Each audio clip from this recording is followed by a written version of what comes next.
Hello guys and welcome back to my channel and stream. I am back from my holidays and it's been a while. It has been a month since I have streamed, which is crazy.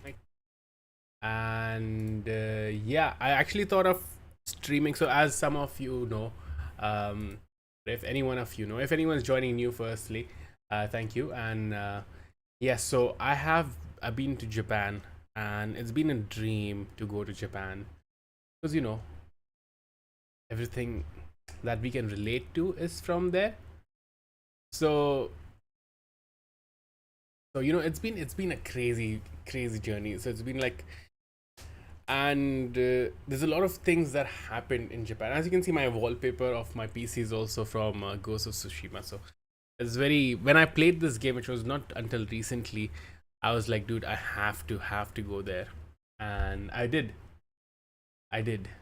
and it's been crazy.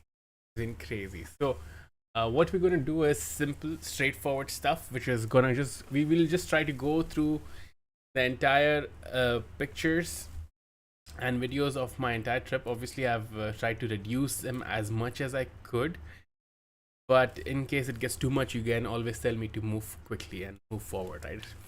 I will try to go through them as quickly as possible, but there's some things you need to know. If you this is video for anyone who wants to just see how Japan is, or at least see my experience of Japan. Zrobiłam sama? Wiem, no wiem. Okay, I don't know how did that this. But anyways, sorry, I was lurking to another fellow streamer. Anyways, yeah. So whoever wants to like watch this video should be like either like interested in, if you want to see my experience of Japan and the things I went through. Anyone who's looking forward to travel to Japan, things you need to know about it, and yeah, I think that's about it, right? Anyways, even if you're curious about anything, you can obviously have a look. So the things you need to know firstly about Japan. Japan is a place where you cannot just get up and go. You have to plan out your trip because you need to buy tickets for almost everything. And if you want to enjoy everything that you want to see and do and have a good experience, then you want to pre-plan everything and pre-buy everything, pre-order everything. So you can get anything and everything online. Your train tickets, your passes, uh, your intercity travels, your amusement parks, your day passes, your day trips, everything can be bought online, and I think everyone should do that. And I would suggest anyone who's planning to visit Japan, uh, plan and buy everything probably a month in advance, if not more. Because if you do what I did, which was like started realizing that how badly I messed up after reaching Japan and I started booking things, I did not get to experience everything 100%, which is a bummer because it is freaking far away from me. So it was a long journey, and you don't get up and go to Japan every now and then. At least it's not possible for me. Yeah, it's not a budget trip either. Japan can never be a budget trip because you're going so far. You want to spend at least a week or 2 weeks, 2 weeks at least. So you're going to be spending on hotels. You're going to be spending on flight, on visas, food. So 14 days is a lot. So you want to make sure you're getting the most of it as much as you can, right? You want to make sure you get the most of it, which is why I'm making this video. Otherwise, I wouldn't really ever make this video. This is like the first video on my channel. My channel is a gaming channel, so you'll always see like playthroughs and stuff. But yeah, this is the first time. Anyways, we will now begin. So now I'm a huge fan of gaming, obviously. So, and gadgets, and just Japan stuff, Japanese, like samurais, ninjas, sumo wrestling, um, Pokemon, of course, big one, and PlayStation, and stuff like that. So we're gonna see a bit of things here and there. You're gonna see a lot of culture. You're gonna see history. You're gonna see nature, you're gonna see city, a mix of everything. So I was there in all for like 14 days, but the 14th day I had to like travel back early morning, so I wouldn't count it as 14 day. I would just say 13-day trip, because like I left my hotel I checked out at 6:30 in the morning, so I wouldn't really count it as a 14 day, but I have to leave 14 day. Technically I could have left on 15 day, but my visa was only for 14 days and I have to leave before that, otherwise you can get fined or you can probably even get jail or something, I don't know. The things I was finding online was not so clear. Even trying to call them, they're like, even though you have a visa for a certain duration, it's only your immigration officer when you're going through the immigration at Japan airport. That's when they will decide till when are they gonna keep your visa valid. So I planned my trip for 14. The reason I had to leave on 14 because there was only one flight back out to where I was flying, and it was only in the morning, so I couldn't have taken it to 15th day morning, utilizing giving me another additional day. So I couldn't take that risk because it would not work out. But my immigration officer, he just gave me a 16-day visa. Like he told me that I need to exit by 16th day, like they write on your visa or something, which was crazy. Anyways, let's start the experience from the start, right? This is the ANA Japan airline, and as soon as I sat in, I heard something which really caught me off guard, and it was a noise of Pikachu, right? And I was like, dude, what the hell? Am I hearing things already? And no, it was not, Put your because baggage in the seat in front of it. the safety instruction video bloody hell has Pokemon in it. Look at this. Thank you. Look at this. The entire video, there's Pokemon's in it. Return your seat and They're doing to both the Japanese original and English. position for takeoff and landing. I have all of these 地 Pokemon. 上移動中を含めベルト着用サイン点灯中またお座り Like, の how 間 cool は is シ this? ートベルトを常に着用してください揺れに備えシートベルトは腰の低い位置で緩みのないようお締めください Keep your seatbelt Look at that. fastened tight and low It's at so all times in fascinating. case of turbulence when the seatbelt sign is on and whenever seated, including all movements on the ground. Like, 外す wow. 場合は必ず So, 片方を持ち上げてくださ so い another thing is, To unfasten, raise the I was, when I ベルトを watched 外 this す状 video 態の and the audio along with it, I was like, dude, they sound exactly like animes and the cartoons that I used to watch. And it's crazy how when you keep going, you see, and you think it's probably like done extra in the shows and stuff, but it is not. It is exactly how 電子機器は people ご使 react 用 over になり there. ません The use of electronic devices that emit radio waves is prohibited. 電源を切るか機内でのタバコは電子タバコ加熱式タバコを含め航空 and 法で like- 禁止されています You know, you usually Smoking and think the that use you of all smoke a lot, smoking but like I devices honestly is don't see a lot of prohibited in the smokers over cabin, there. including in the aisle and lavatory.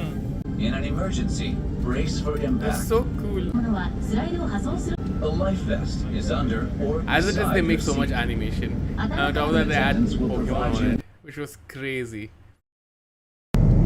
Anyways, this is another video I was trying to capture. We were flying above thunderclouds, so you see the lightning.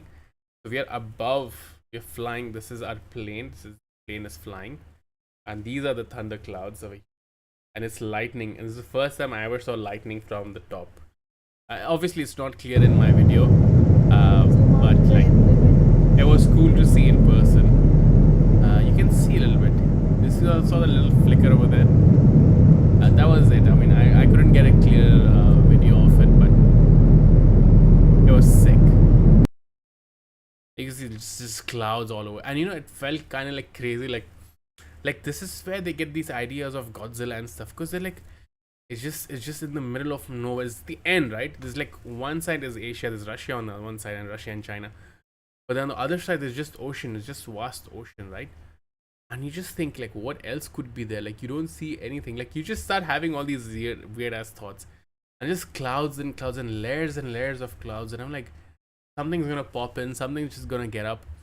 And at this point, I think I was like, dude, I see some land over there, but I don't know what it is, because if I remember correctly, and like in my head, the geography, the globe map in my head, I don't think there's anything on the right side of Japan, like, you know, on the eastern side, but there could be, I don't know. That definitely is land, or maybe it's like some crazy illusion caused by the clouds. But no, I think it is like these are clouds. That's land, and that's also, this is also cloud, and this is a shadow cast by the cloud. But then again, who can tell? And now we are like in this clouds lasagna, and this is like in the middle, and a layer in between them. And as soon as we keep coming down, we start seeing things. And look at how clean it is, how clear it is. Small clouds everywhere, and on the lowest floor. And then you'll see everything's aligned so well. Like, look at these fields, just perfectly shaped. I was just in awe of all of this. And then as soon as you land and you're walking towards immigration, you see this: "Welcome to Japan, Nintendo." And I'm like, yes, even Nintendo is from Japan. It's Japanese only. I was like, damn, that's crazy. I just completely slipped my mind, you know.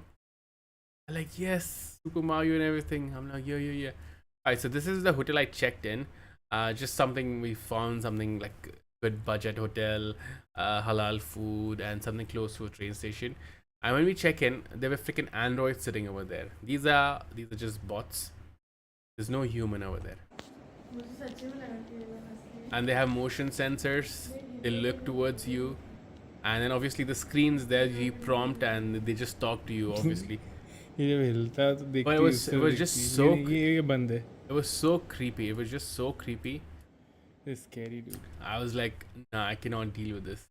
And like I pressed all the buttons just to make sure like a human comes, and they're like, yeah, we come, and they're like, the check-in is not till 3 p.m. I'm like, yeah, but it's 10 a.m. now. I'm here. What do I do?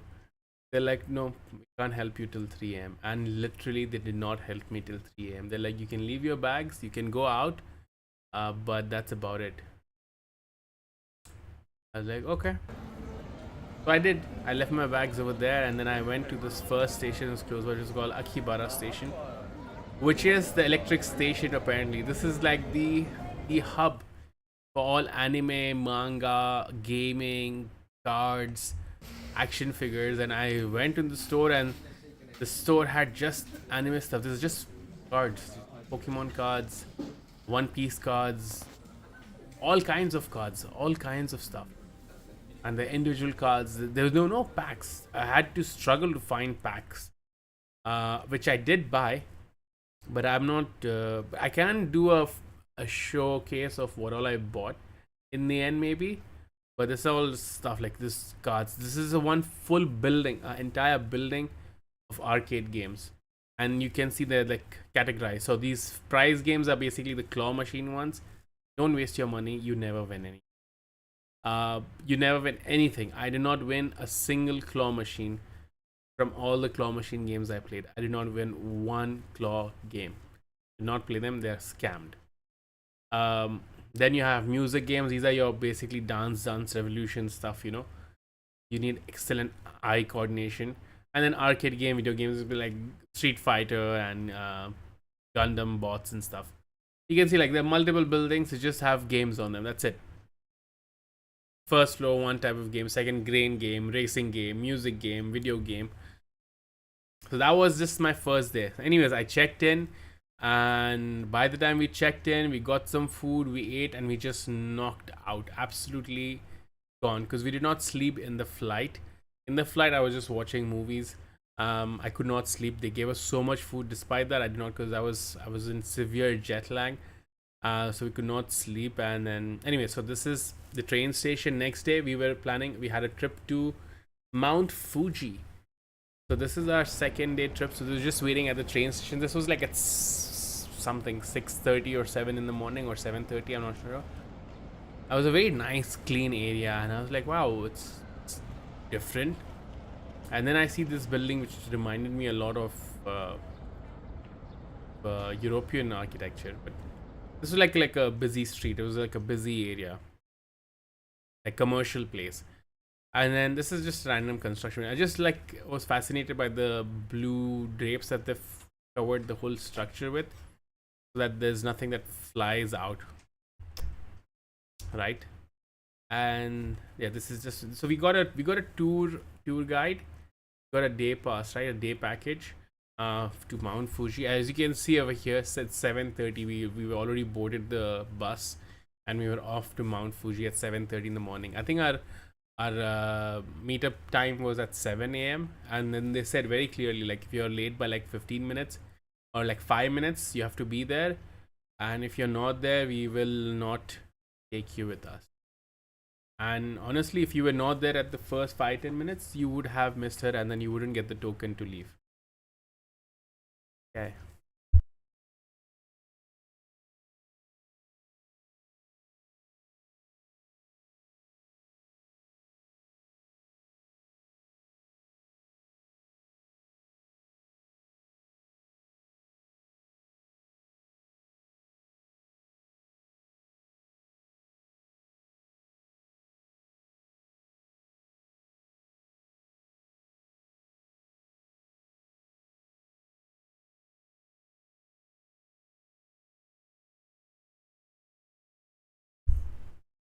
Okay, so this is our first day, right? 7:30 we get in the bus, we'll leave. We're off to a good start. I'm just admiring the entire place. If you notice here, I don't know if you've noticed, but look at the freaking streets, dude. Clean. I don't see trash anywhere. I was shocked. I was like, dude, where is the trash? I saw trash. I looked close. It's a piece of leaf. So yeah, I was just amazed by the cleanliness. I have not seen anything clean. Like, you can see over here, this is where I saw trash. Like, this is the first time I saw trash. I was like, dude, look at this leaf, which will probably get picked up and taken away by in some time. So yeah, that was crazy.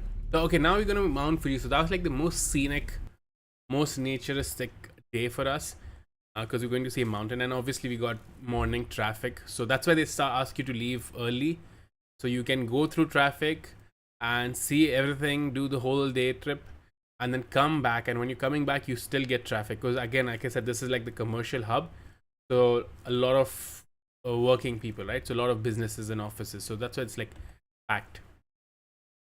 Anyways, we're heading out of the city and heading towards Mount Fuji, right?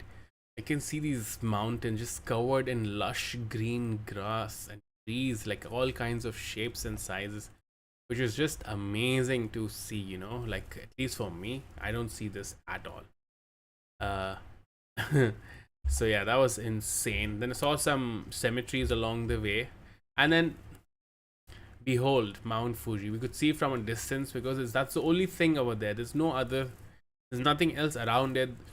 And then make sure that there's no big structures, big buildings anywhere close by, so it looks majestic, you know, as it is. And we were very lucky. Even our tour guide was like, you know, you guys are super lucky, because it's very difficult to see Mount Fuji completely, because apparently it's a shy mountain.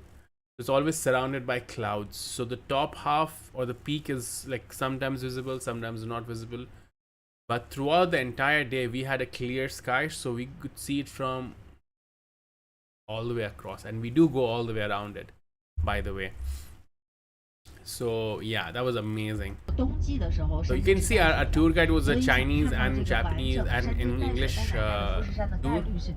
She was talking about Chinese and Japanese. 富士山呢，山高是3775.65米，它是全世界最大的一座活火山。同时呢，它也 Also, I'm not adding any background music to my video right now while I'm talking, because I don't want copyright strike. On YouTube, like, they just pick up anything and everything and then give me, even if I select not copyrighted music.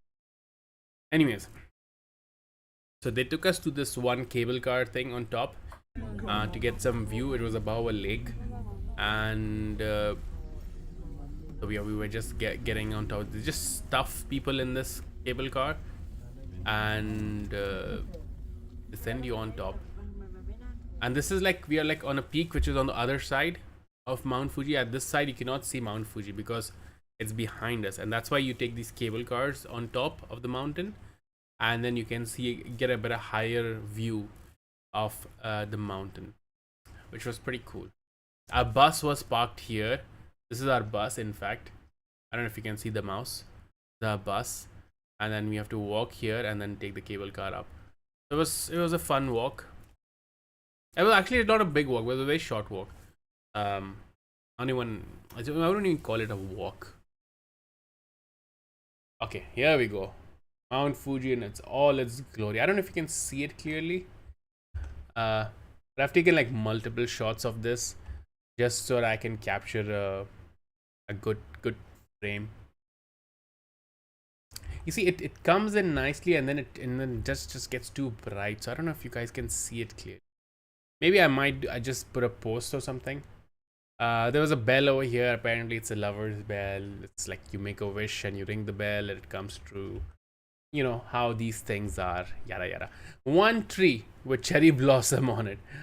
We were actually supposed to go for cherry blossom season, but because of the current situation, condition and war and stuff, I had to cancel. I was contemplating and then I almost canceled my trip to Japan, man.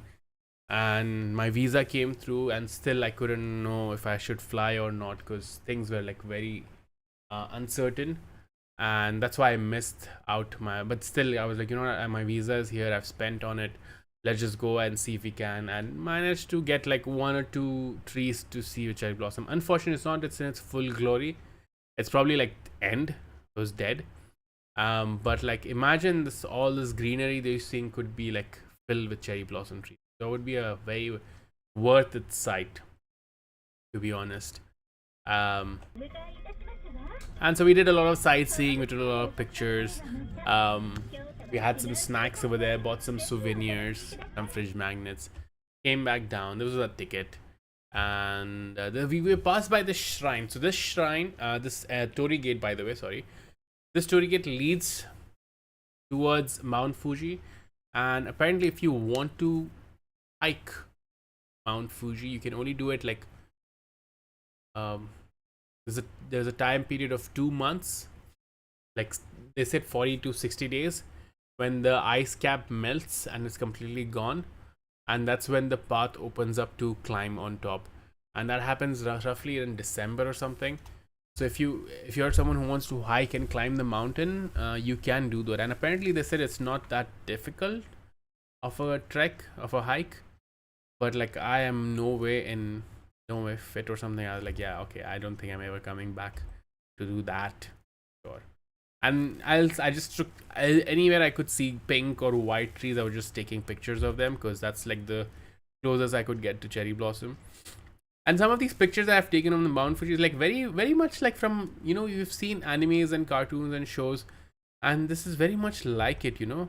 And it's like you don't imagine it to be real, but it is real, you know. It's like, and I was confused throughout. Like I was like, do these guys take inspiration? Like they're just replicating what they're seeing in real.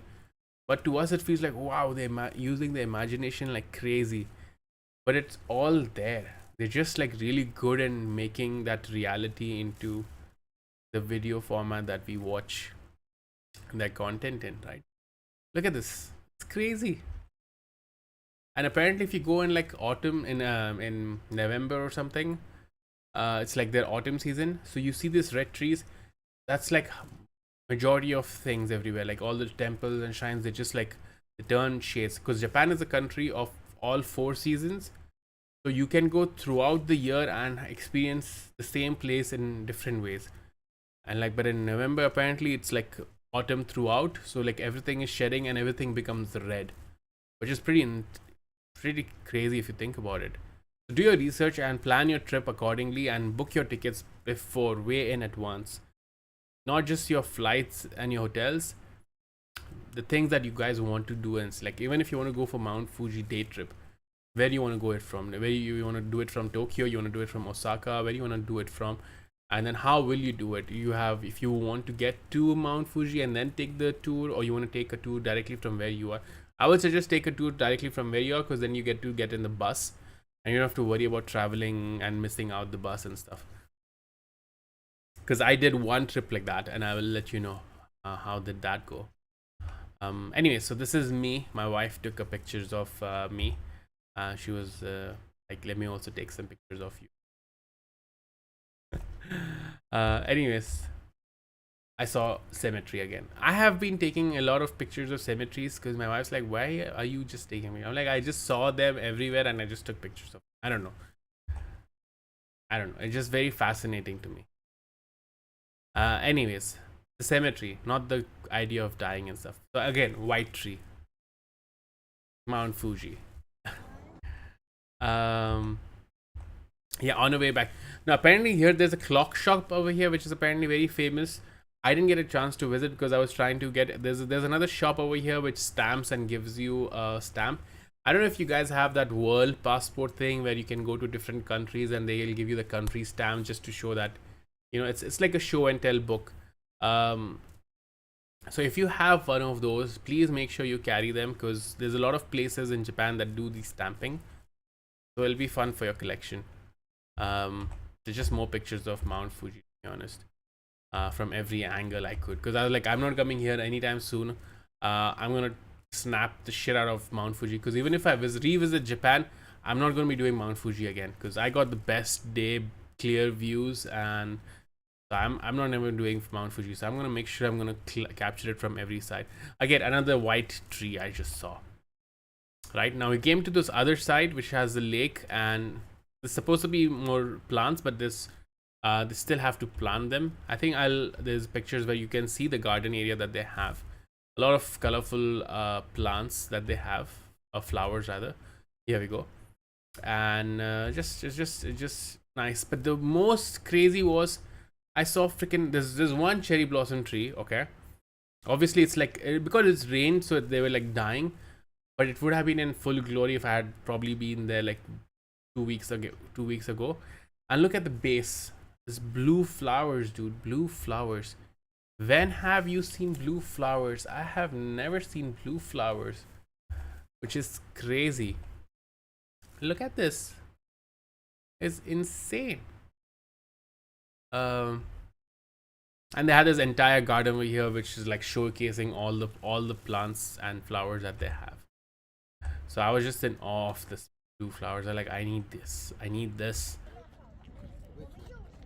I've never seen this. It just comes out of like freaking animation or something. You know, it's like it's not real. They don't look or feel real, but they are, man. This is a nice sight. Like, look at the blue flowers, then they have the long grass, then you have the lake, then you have the trees, and then you have the freaking mountain. It's like everything is so picturesque, you know. It is in the bus when we're leaving. Okay, make sure when you're sitting in the bus, you are in the first or the second seat, or at least the bus has those large one single piece windows, so you can get amazing shots from the bus itself. And you know, it's a big plus. Okay, so that's day 2. Okay, after day 2, the whole Mount Fuji and the whole traveling fatigue that we had led to us crashing out completely in day 3, where we took a break and we're like, we cannot operate at all. At least I also could not, neither could my wife. We were like completely spent, and the jet lag was killing us because we were sleeping in this bus while coming and while going back. We were knocking out, and you know, we were like completely spent and we were like done. I don't know if I think maybe I couldn't take pictures of this another spot that we had gone to, which had a pagoda over there. And we had, oh yeah, the one with the white trees and the red leaves. We were walking up towards the pagoda, so we saw a pagoda over there, which is another one of these Japanese historic things, religious stuff. I don't have pictures over there. I don't know, I think must be because myself or my wife was there, so I probably removed them. We saw a pagoda. We had to climb like 400 steps or something. We were absolutely spent because neither of us are athletic in any sort of way, so we were completely spent after that.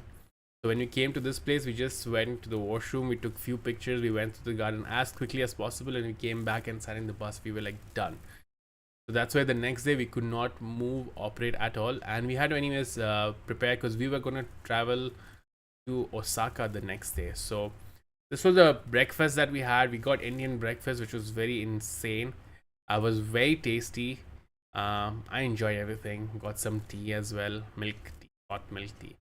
Japanese people drink a lot of cold tea, dude. I don't know. They have oh bro, if you go over there, you have to have these bread things that they have, and then you need to take these butters, the whipped butter, soft whipped butter. Oh, so good. You like literally peel it off in layers, and then you can put a layer of butter on each of them. So freaking good. Anyways, so this is day 4. So we landed one day, we went to Akihabara and just roamed around. Second day we Mount Fuji. Third day we just crashed. We had to take a break because jet lag will come, catch up. All the fatigue will catch up. All the walking, because there's so much walking. We were walking on an average of like 15,000 steps. Like 10,000 was bare minimum if we went anywhere, and 15 to 20, 25,000 steps was normal thing. So if you're not used to walking, you cannot keep up. Japan is crazy that way, but it's good. It keeps you fit. So yeah, this is us with our luggage, all of our luggage. Took a train to Osaka, bullet train, very nice, 1.5 2 hours or something like that. Again, if you pre-book it, you can get better seats. You can also get some space to put your luggage. We had to manage with our luggage like between our legs and above our head. Above our head, you can see this place. You can stuff in these places. You can stuff large suitcases, but not like the extremely large one, like the mid-size one. You can definitely put them over here, which I did. I put both of my suitcases over there, as well as my small trolleys. So all my 4 bags were on top over there. But still, if you have a larger bag, then you need additional space, which they will not allow you to put over here. So yeah, you need to pre-buy that. Like you need to buy that way in advance, because that gets sold out really quickly. And then we reached Osaka again. The place that we booked was probably in a commercial place, because this is like again very officey area. Like you can just see like office people working over here, and again very clean. Because when we went out and came back at night, this place was dead. Because it's obviously office is closed, so like it's just silent. It had nice little sculptures along the way. This was our hotel. I didn't get to take a video of my hotel room in the first hotel that we stayed, but this was the second hotel we stayed. This is like, these are like your budget hotels. So basically, because you're just gonna like go sleep in your room, you're just gonna be out all day, you just go sleep. So that's how they are meant to be. They have laundry rooms and stuff. They have a vending machine. Each hotel has their own vending machine, or you'll find a vending machine probably like a minute away from your hotel easily. Like it's just vending machines all over the place. Anyways, moving on. This is my hotel room. Okay, this is for 2 people, 2 adults. As soon as you enter, you can see how thin the corridor is, because it's just 1 door's width, and that's it. There's a bed. No one can fit in that space. You can just put your bags maybe over there in that corner. That's it. And then this is the washroom. Like I struggled the first day I was there, because I wanted to pee. I wanted to take a shit, and I hit my head 2-3 places just trying to sit on that toilet seat. It was hilarious. It was like, you can see how like that's the width of my suitcases, my bags, and that's the door, and that's it. That's the width. And just have a look again. Just have a look. You open the door, there's a washroom on your right, and the washroom's length, the entire width is like two sides of the door we entered. And there's a bed. That's it. But very well lit, nicely decorated, extremely comfortable bed, nicely equipped washroom. Does everything that you need peacefully, and it's enough. If you're just going to be there for a day in and out, I think it's okay. You save up a lot because it's not that expensive. It's very cheap, to be honest.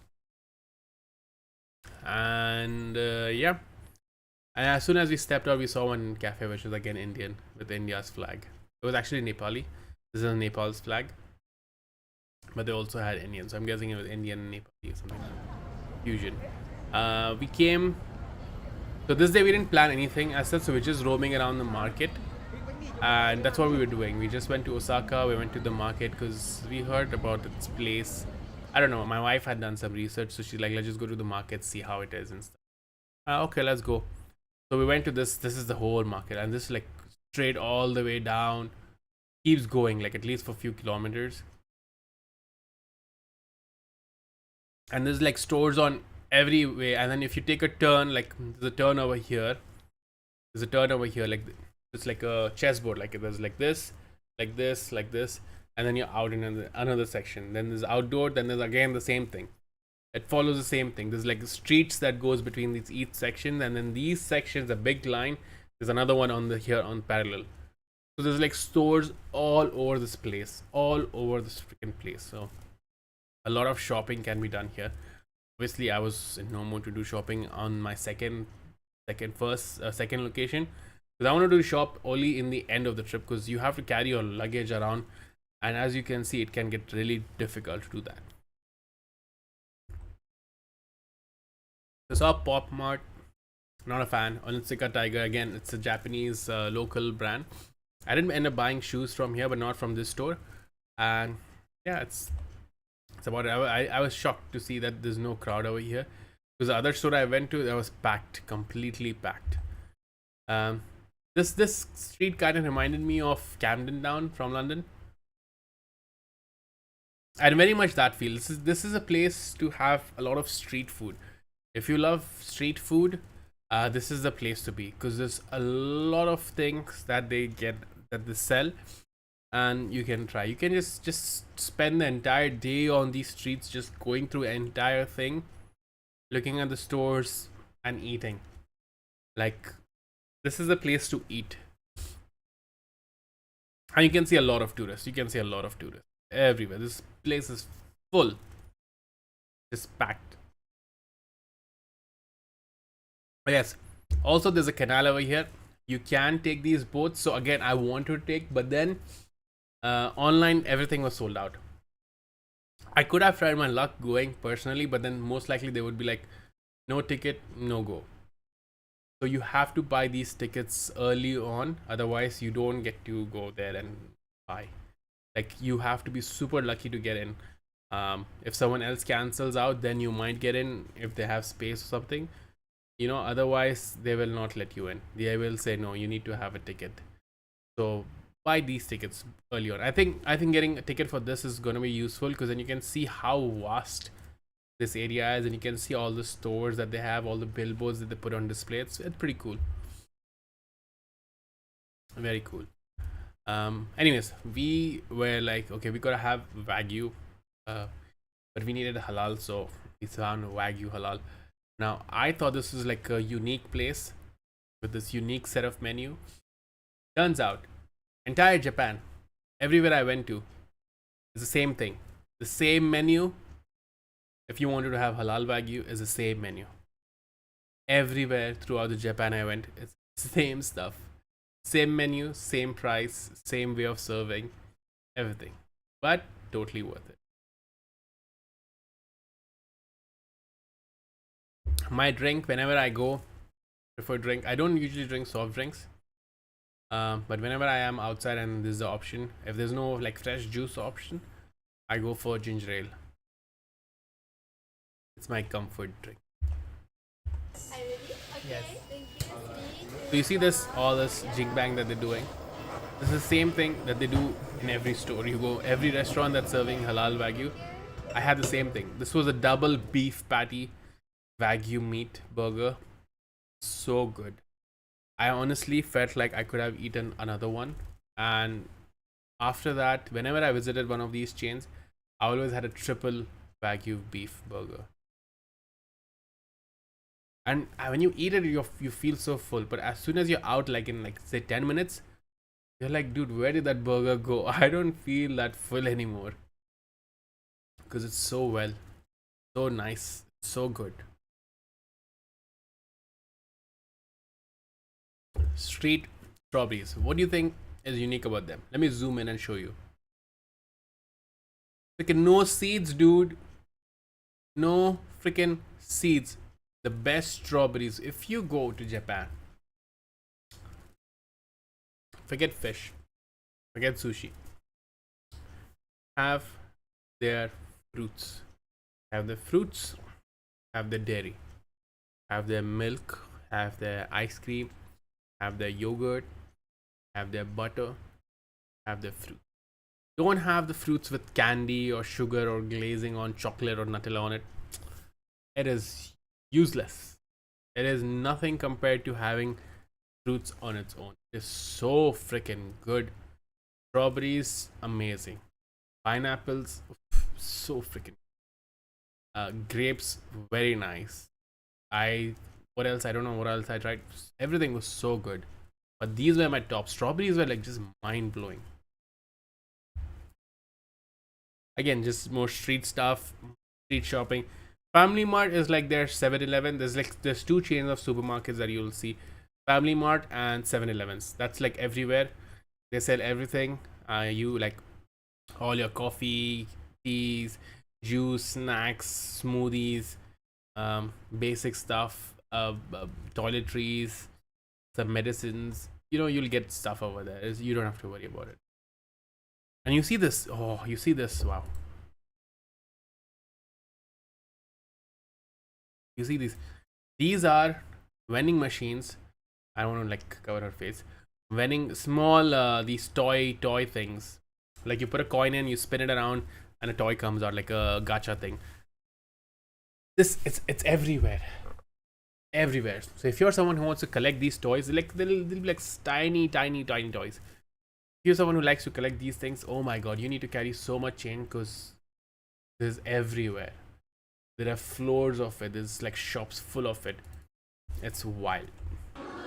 Look at this. This entire store is just of that. Claw machines and those gacha stuff. This is all claw machines. Claw machines are all scam. Never go for any of this. That's why it's so empty.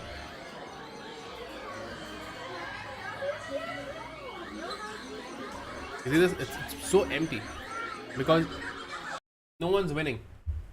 I didn't win, nor did I see anyone win. Not even one person.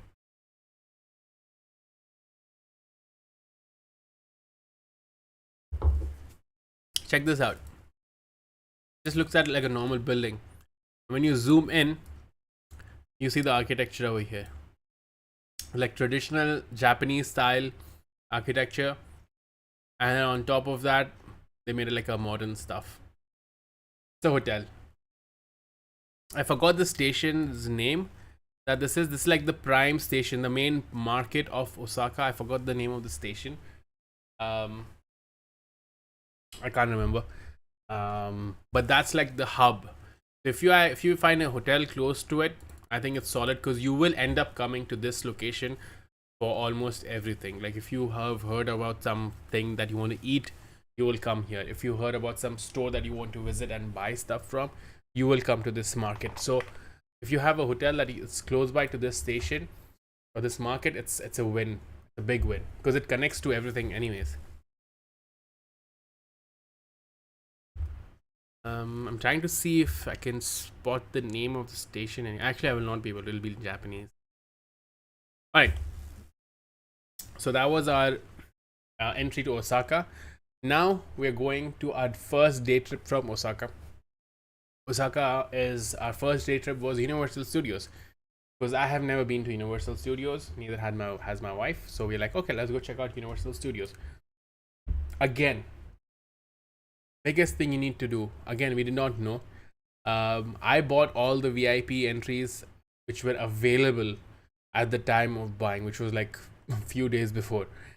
Worst mistake. Like, you should never buy at the last minute. You have to buy way in advance, and you need to buy the VIP pass for all the rides, because they sell every ride's VIP pass individually.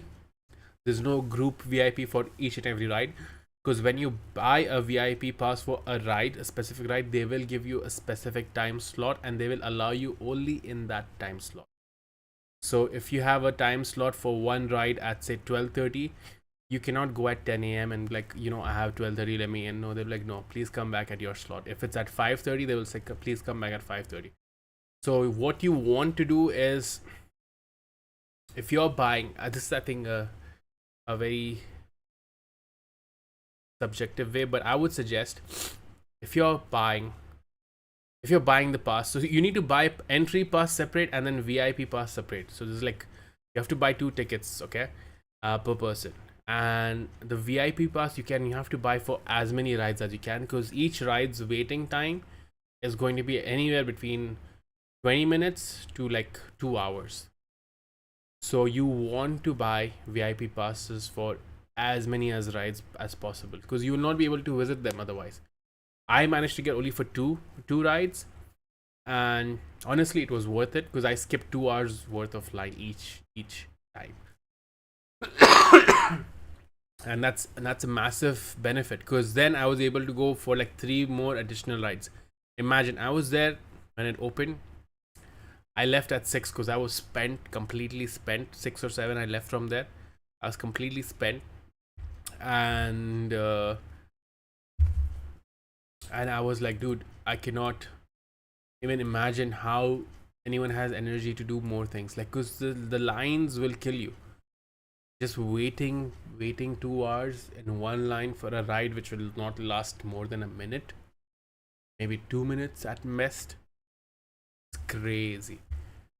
Okay, so this was a cool thing for me because I came across Universal Studios train that, and it says Sakurajima. Now, if you guys don't know, I recently played, or before I left, I was playing palworld. Palworld has a Sakurajima island. Palworld is from Japan. It's based in Japan. The developers are Japanese. They based the entire game off of freaking Japan. So Sakurajima Island is the real thing. It's not something that they made or came up with for the game. And it was fascinating for me. I tried to find a store for palworld. I could not. Or an event or a venue, but it was not there. But it would have been fun to see, because I just streamed the games, and I will be streaming another season of palworld, but once the 1.0 update is up. So until then we will be keeping it on hold. Anyways, moving on. So we got on train. It's heading to Universal Studios.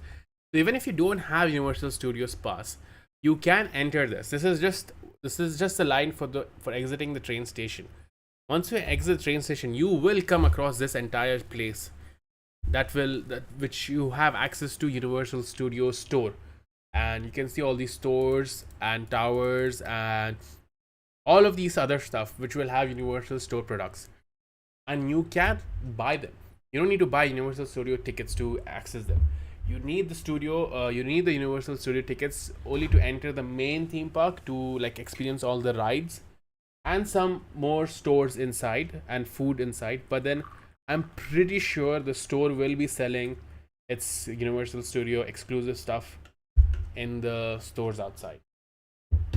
Pretty sure, because you don't have time to like go through every store. You don't have time to go through every product. You don't have time to go through every ride. So you will have to like make it quick, But it is not a single day thing. It is a 2-day thing. If you don't have express VIP pass tickets for all the rides, it is a 2-day thing. I didn't have much time on my hand. That's why like 14 days is, you have to pack it with everything to do, because you're not going to come back anytime soon. If you're going to come back, yeah, you can break things on, but like Universal Studios is just like a 2-day thing. It's not a 1-day thing. And there were people who were living in Universal Studios. I think they have hotels over there, and because they were like leaving with their suitcases, so I'm pretty sure they came like for 2 days stay or something like that, and they did that because it makes sense. It's just too much to do and see. Look at this. This is so cute. They're like random kids. They're all dressed in the same outfit. So cute, dude. It's so cute. So these are the hotels that are at Universal Studios. You can stay here, and then you can go visit the park. Like, it's crazy. So up until this point, or till the entry point, you can like visit here without the need of having a ticket. You can just come here, look at the stores, browse through the whole thing, eat some snacks, and be on your way.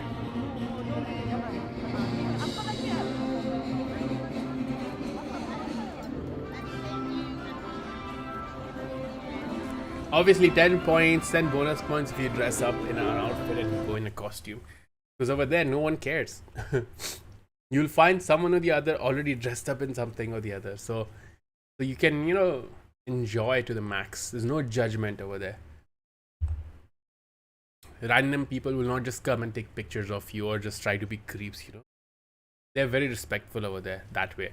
Unless there's just tourists over there who will be like, yo, come take a picture with me or some shit like that. Pretty cool, right? Yeah, so this is I think we got our entrance, and now this is the main park. I don't know how many pictures I have of this, but I'll try to go through this also as quickly as possible. So this very much Hollywood, Universal Studios, so it has to be like Hollywood, right? So it's very much Hollywood stuff. A lot of buildings and structures and everything about all of those things.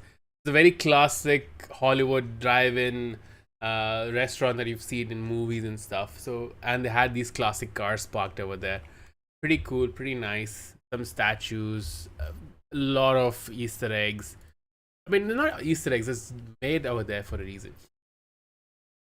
Villain Con. Okay, so some of the games, they also have a Universal Studio app. Oh, what a game changer that app was. I learned only about it in this ride. So if you download the app in advance and you just make your profile or whatnot, just log in, that app has the whole Universal Studio map. You can plan or like see which one is. It also shows live waiting time on each and every ride, so you can again plan and move from one place to the other accordingly. Some games like this one have a bonus upgrade feature if you have the app. If you have the app, you turn on the NFC and you tap in a secret location that they will keep. It's not secret, but it's like something you can easily miss. You tap it over there, and in this ride, you get a bonus upgrade if you use the app. So I only realized it after I saw a couple of kids doing it, and then I went to the next room and I couldn't use it again. But then it was too late. For some reason, my app was not logging into my account. But anyways, so you need to do these things in advance. If you prep over here, Japan is a place for preps. If you're a fan of Batman or Mr. Fantastic, this is a place to be, because prep time gets awarded drastically. So this was basically a very cool, innovative ride. So it's like the entire ride, you're standing on a escalator, okay, a platform that's moving throughout the entire ride, and there's like everyone just lined up in a queue, okay. So everyone has blaster guns, and there's like screens everywhere. You just shoot, you get points, and the upgrade that you get is like with your gun can get a bonus upgrade, like reload times faster or more damage or speeds shoots faster, stuff like that. So it's nice.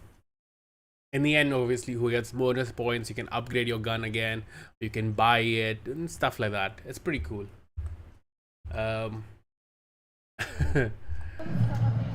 This was another ride. We went to Jurassic Park, very nice ride, and then we came out to the store. I saw this miniature over there, which is pretty cool, dude.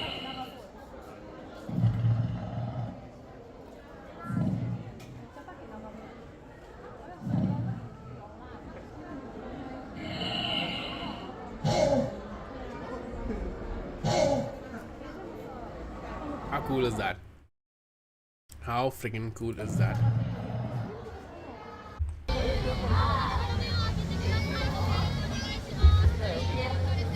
Guys, I need to pee. I'll be right back.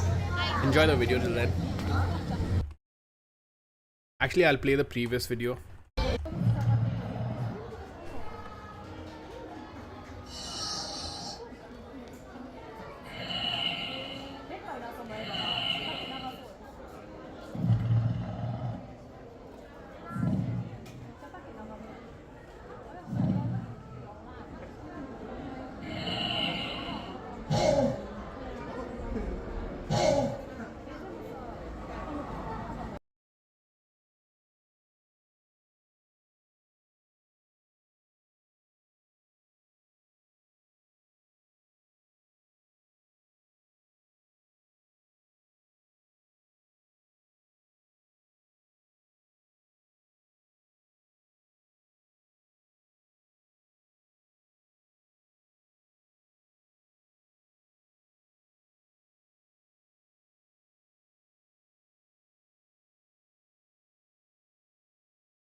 Hello.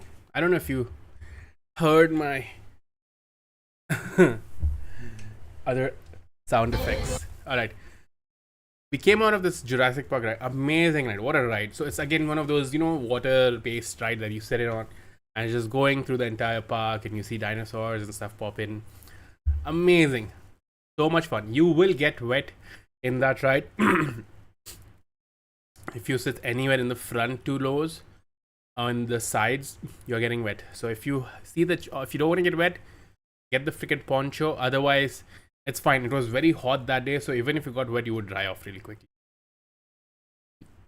Look at these live dinos walking. Look at this detailing on this. It's so freaking nice. This guy was actually pretty huge, by the way.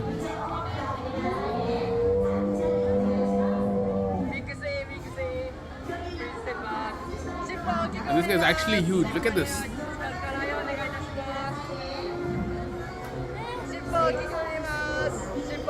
Very cool. I saw this cube thing and I had to take a picture of it. Very nice. And there was a Jaws ride. Oh my god, it said 45 minutes line. It did take 45 minutes, maybe 50 minutes, but it felt longer and the ride was pretty cool. So but like, I would say you could skip it if you don't want to buy a VIP pass for this. Entire store for Hello Kitty. Oh, this was an interesting one. I don't know if anyone can recognize this from any specific big ass movie. World of Magic. You can remember this place. So at first glance, sorry guys, I'm coughing up a little bit because I have cold and fever. And I think I'm talking too much after a really long time, so it's... Anyways, so if anyone remembers this, at first glance it looks like Stonehenge, but it's actually the thing from Harry Potter. So we are entering the world of Harry Potter, the visiting world of Harry Potter, right? So here we go, just walking down the path. You see the cursed car. I took pictures with them, obviously. Here we go.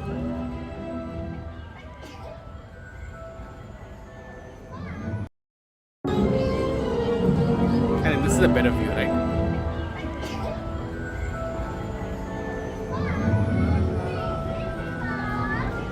So cool.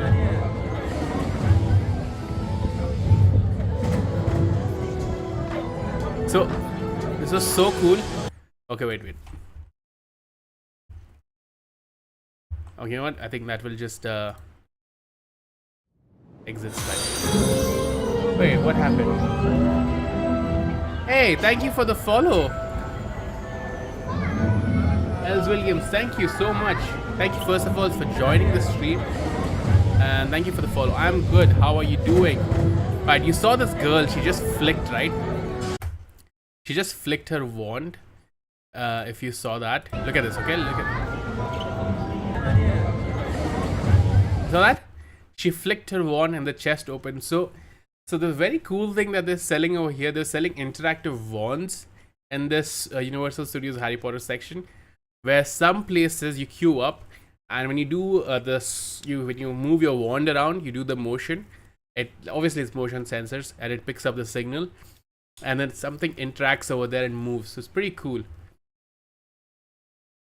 So what's your stream topic for now? Well, today is it's a new topic. It's just a one-time stream. I went to Japan and I came back from a holiday in Japan. So I'm just showcasing my trip. I'm just showing all the pictures, videos, and I'm giving more hidden information that you need to know if you want to visit Japan. That's about it. That's my topic for today. Otherwise, I usually stream games. So yeah, it's just today. I'm returning after a month. So I'm just getting my system started again. I'm just showcasing my trip.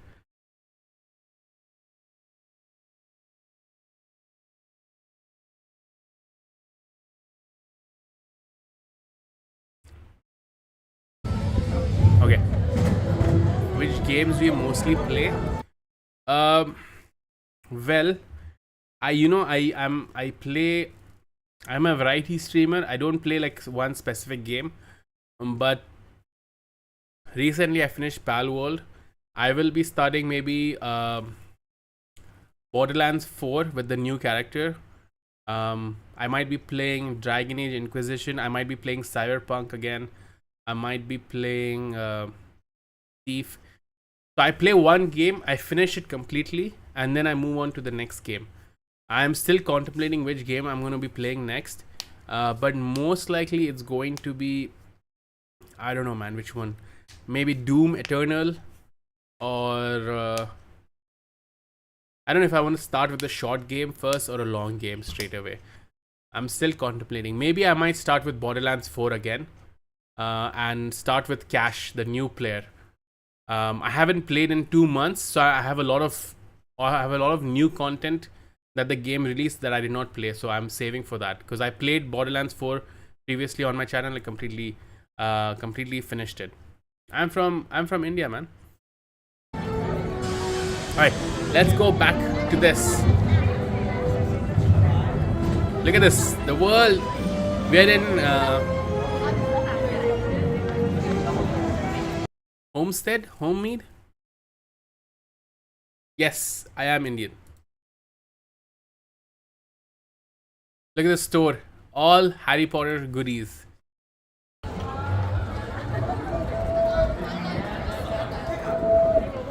And see, another one of this interactive situation. It's so cool. Look at this. So he's trying to open the door. For some reason, the wand isn't picking up his signal. We waited for a while, and then the kid comes in, and he does it, and it starts happening.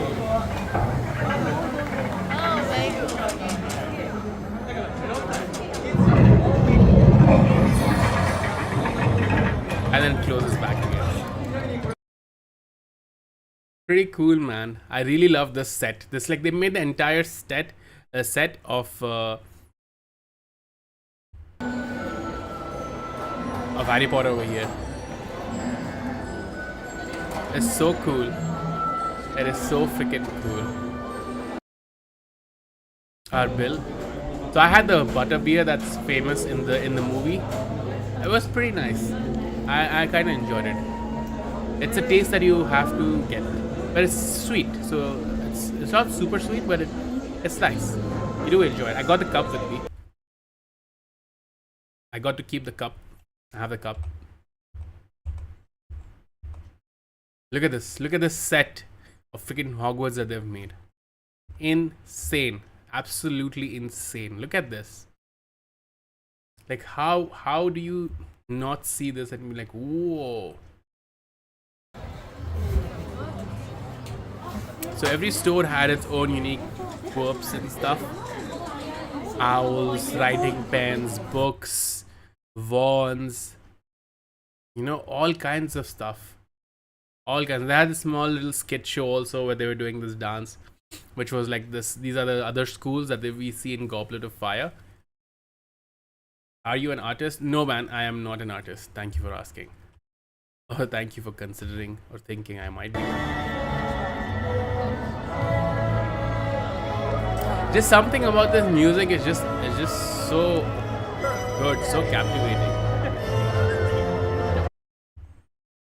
And then going to another ride, and my god, this was like, we had to wait 2 hours in this, which was insane. I was completely done. It's Harry Potter place. Yes, exactly. I went to the Universal Studios in Japan, which is what I'm showing right now. Potions classroom, then the mirror that, you know, people have lost. This is shown in the first movie in Philosopher's Stone. Very nice set. Very, very nice set. This is not something you use. Then I had another skit that they had for the hippogriff. Someone else gets something. A blame for a change.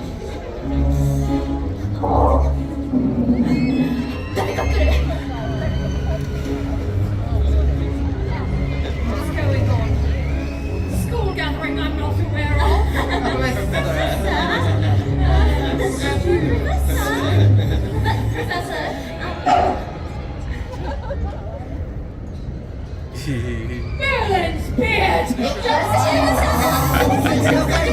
Yes, it was a nice skit. It was a nice skit. So they're doing it in a mix of both Japanese and English, so everyone gets to understand. This was a line that I told you we were waiting in for the Jaws ride. And then we went to Nintendo World. We have to buy separate tickets for Nintendo World as well. So you need to... Oh. You noticed? I have artwork, bro. It's just that I turned all of it off. I have my artwork. It's just that I keep them off, man. I'm showcasing this. I don't like too much clutter anyways. But thank you. Thank you for helping out. I will let you know if I'm interested. Thank you for reaching out. And then you enter Nintendo World. You're going through the tunnel, dude. That is so cool. And then look at this set. This is Super Nintendo World, dude. This is insane. You need to buy separate tickets. And there's like 2-3 major rides in this. Again, you need to buy VIP pass for them. And also, the Nintendo Park has limited time slot. Like, they will give you only the entrance for like 1 hour, 2 hours. But I'm pretty sure people just get in here and then don't leave. Because the queues for the rides in this line, in this park, is insane. Insane. I'm pretty sure more than 2 hours.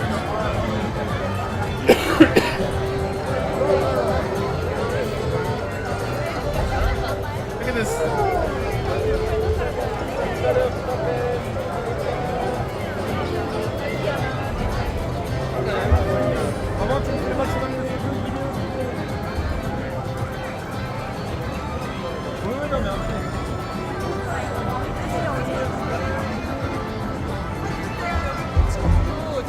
That's fine, Elise. Thank you for showing up and showing interest.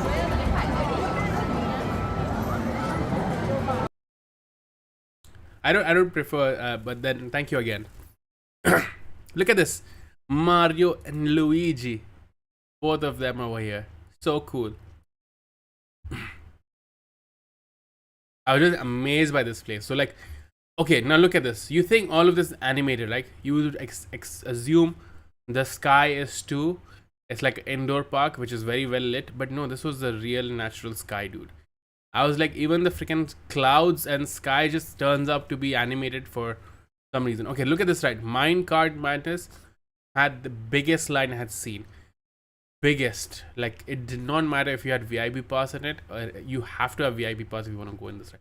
I didn't even bother getting into the line because the line was insane.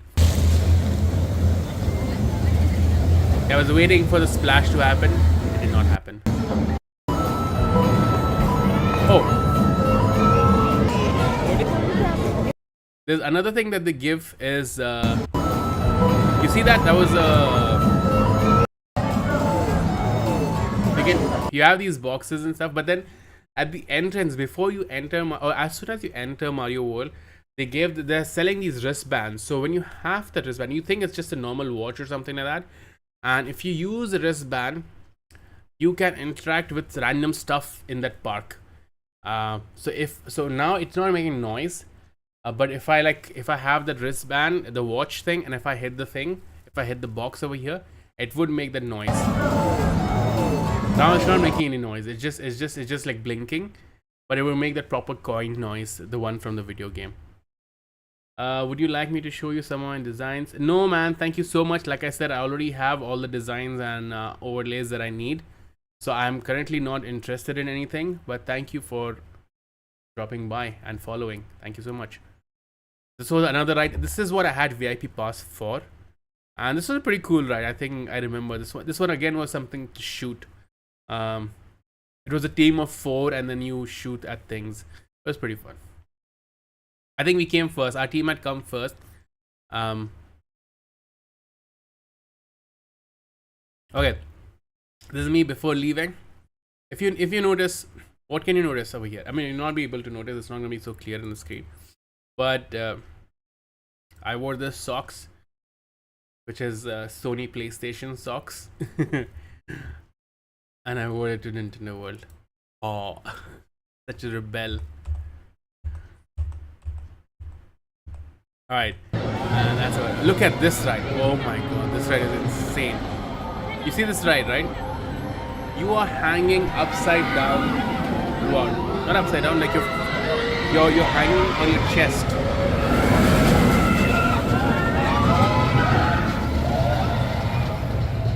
Because you see, it's supposed to be one of the Jurassic rides.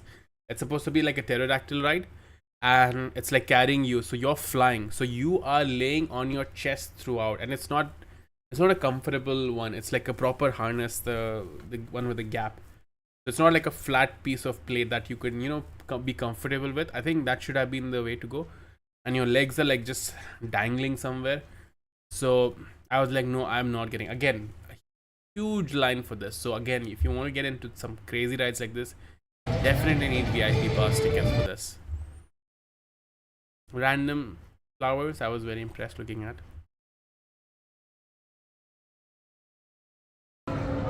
Let's look at how huge this park is. I was here like at 9 in the morning. By the time I'm making the video, it's like 6. I think I was able to visit only like 5 rides, from which 2 of them were VIP passes. So I was completely spent, and I was like, dude, I am done. And on the way out, we saw the Sesame Street characters, which was again very nostalgic for me. All of these guys, right?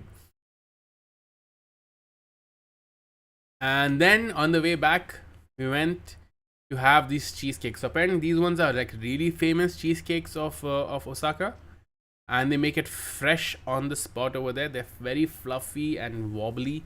Like if you carry them, they just like jiggle so much. But I don't know how famous they are, but the custard that they serve, the caramel custard that they serve, oh my god, it's the best custard I've had in my life. And I'm not exaggerating. I've been having custard all my life. And cheesecakes are my favorite, by the way. So I enjoyed this, but the custard was just amazing. You have to have that. This is a real Spider-Man, by the way. It's not just a action or a statue.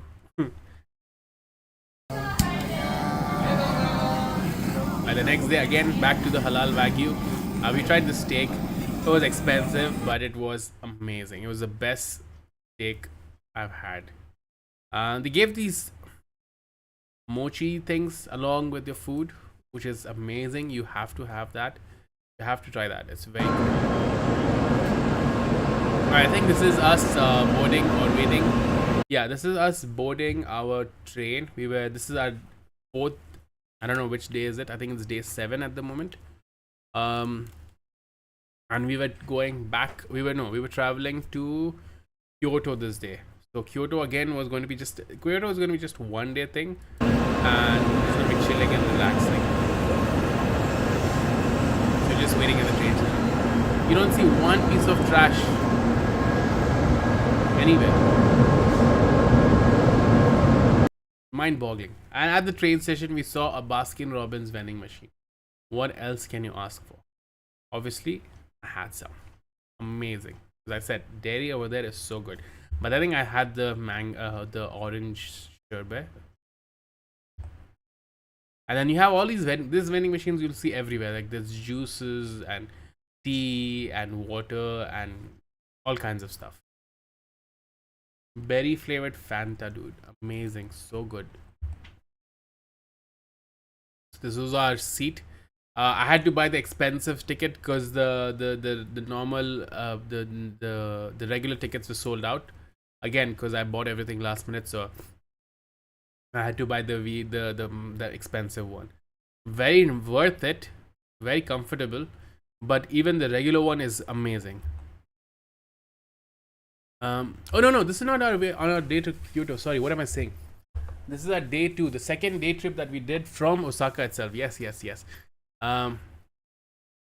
We went, and also by the way, the cheesecake place, I did not end up getting it because for the cheesecake also that store had 45 minutes to 1 hour line queue over there for the cheesecake.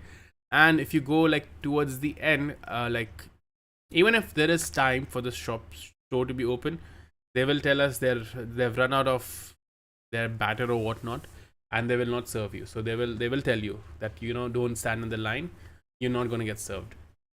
So we got turned down, and then we left. And the next day when we went back, we got it. And this is the day when we went to Hiroshima, because I really wanted to see the bomb site. I was expecting it to be like a proper dome, but it is not. But I will show you what it is. So this is our day trip to Hiroshima when we went. This is when we landed in Hiroshima. Pretty sad story, dude.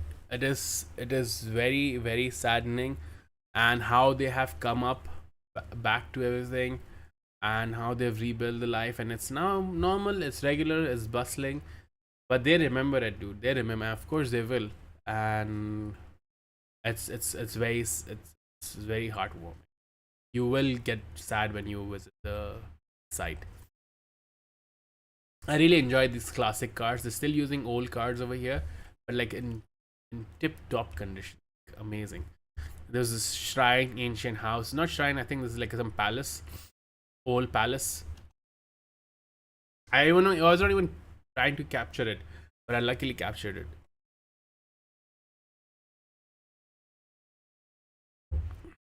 And there's a stadium that they have, just going around, just looking in the architecture. Like, it's not modern, but it's not old as well. It's somewhere in the middle. You can say that they were set back, and they're just like now just doing the basics and moving on with it, you know. So I think we were supposed to first see the crash site first, and then do another Torii Gate and Shrine. But the tour guide or the day pass were like, no, because you gets too crowded at the other spot first. So we're gonna go there at the Torii Gate and the Shrine first, and then we will visit the Hiroshima bomb site, because that's it's always fast moving. So, and okay, fine. These patches you see on the water, these are all oyster farming patches. A lot of oyster farm. Great. So we were at the dock. We were waiting for our boat to come. This is going to be our boat, and we were going to go on that island, the entire island. Only this part is habitant. The whole thing else is wild, untouched. But on the other side, there is U.S. military base for some reason, or marine base. And someone over there in the group, someone who was, I think, American, and they're like, yeah, of course. Why wouldn't the US have a base over here?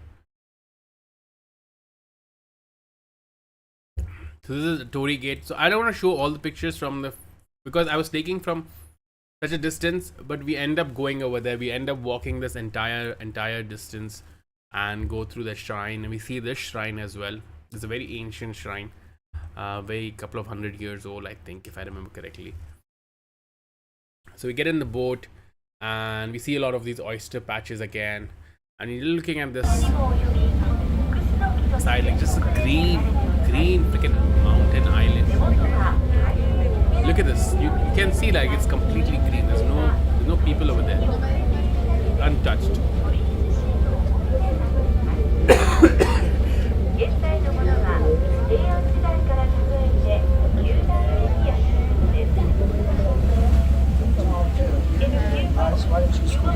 It's very cool.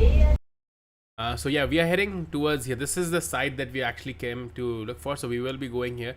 This entire structure you see behind this entire thing, this is the shrine that we'll be visiting, and from there we can take pictures of this, and that's it. This is the whole market and the village and the town that they have. They have a small pagoda over here as well, and crazy that I got this in my image from such a distance.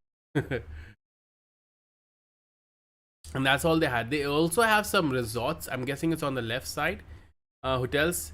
And I was thinking of staying there, but I think it was a good decision not to stay, because you're just away from everything else. There's nothing else to do over here. And when you come to this island, there's like wild deers running around. So they tell you not to feed any of them.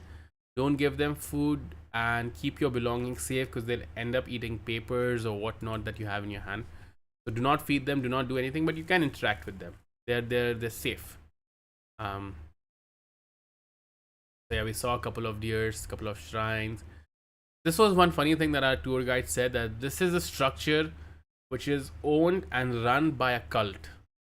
Nobody knows what's happening inside, but they know it's a cult of some sort. And it's extremely well maintained, and it's a very majestic and a very grand structure. I thought it's some old emperor's palace or some king's palace or something like that. But then when they told it was abandoned or maybe some cult made it, I was like, what? Look at this. How does it look like a cult structure? I don't know what is going on. They're like, yeah, we don't know what's going on over here. And it's a massive structure. It's connected to this, I'm guessing, elevator stairs that goes into parking or something like that. I don't know what it is. But she was laughing in our tour guide when she was talking about it. I was like, what? How can this be a structure run by cult? But it is apparently a very rich cult, I guess. And this was the market. This was our tour group who was walking with us for the day trip. And again, nice market, a lot of things to eat, a lot of things to buy, a lot of souvenirs, cool shops, and a lot of things to eat. I was like, I don't want to eat any of this stuff, but my eye was caught over here. I was like, I need this Fat Superman t-shirt, dude. I was like, I need that. So yeah, I was buying random shit like this, you know. And that's what I did. So this is a torii that I told you that we will see from the other side. And you walk over here. Now look at the sand. Clean sand. Nothing. No garbage.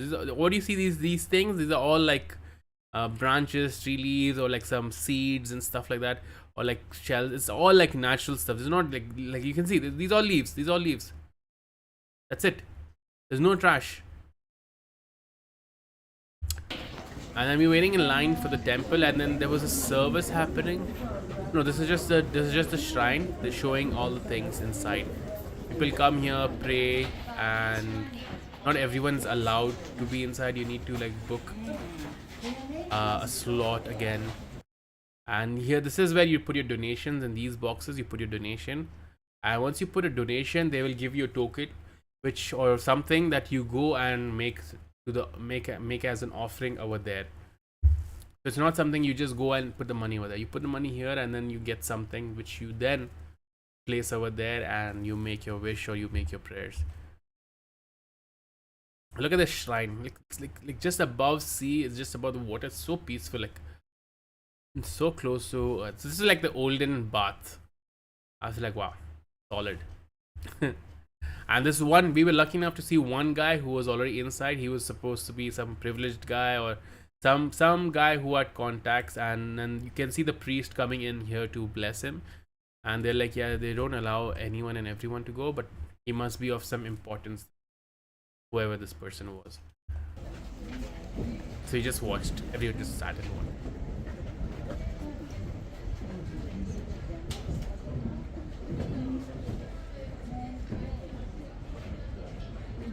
And there's other guy praying as well for him.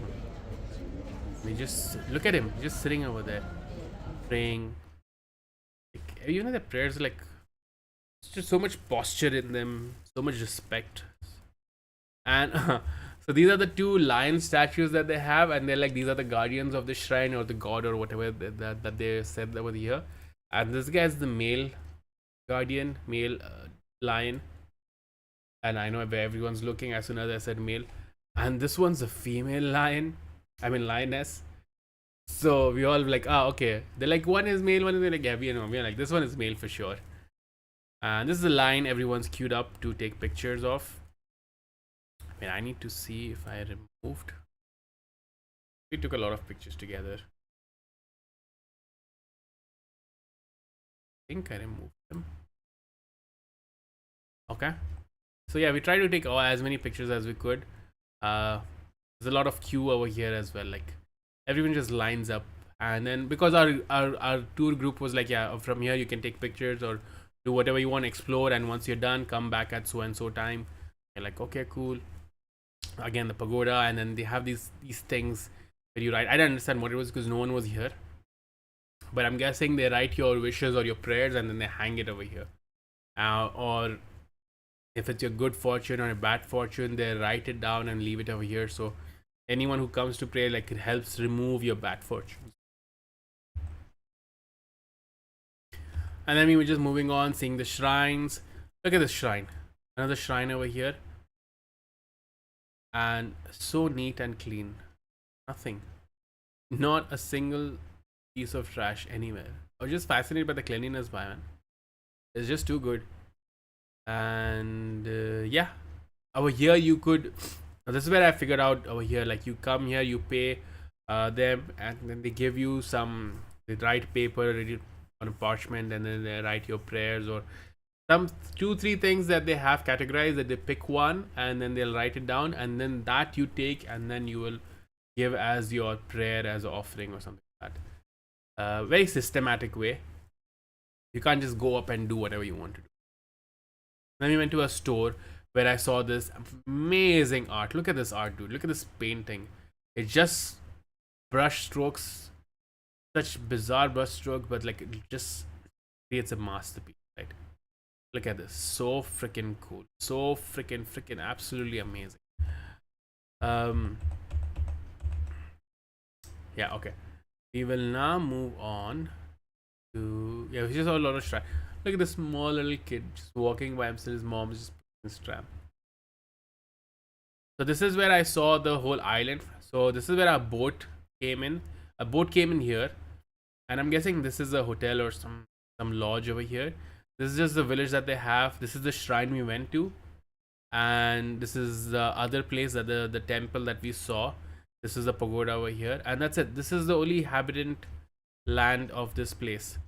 The rest, everything else is wild.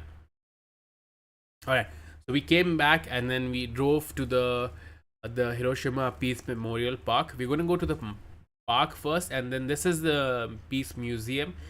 Now there were a lot of graphic stuff over there. I took some pictures. I did not afterwards. I lost the stomach to take more pictures, and so I will just rush through it. I will show you what else is there. So when you go through the park, they tell us what happened and what. I will explain that to you.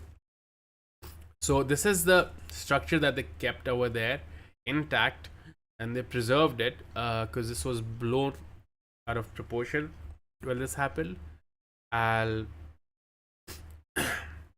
lot of shrines at peace memorials, a lot of people who had passed away.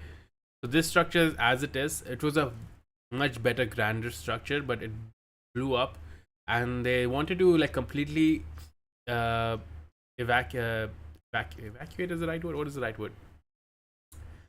They wanted to completely clear it out. I can't get the word right now. You want to completely clear it out, rebuild, move on. But then someone was there who was like, no, we need to remember this, and we need to remind people that in future this thing should not happen again, or it's something that we went through, we built it.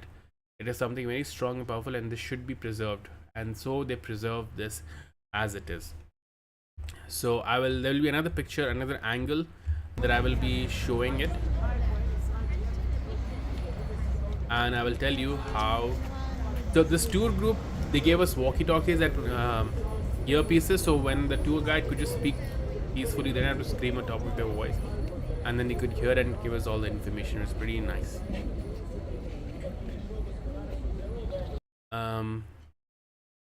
So yeah, they come here, and then you see these bottles of water kept over here. That's their symbol of offering to the souls who are thirsty, because when the atomic bomb exploded, everyone just burnt, and the survivors who didn't vaporize instantly were left with like severe burn marks and were completely dried out of the water. They were looking around for water, but everything had just gone.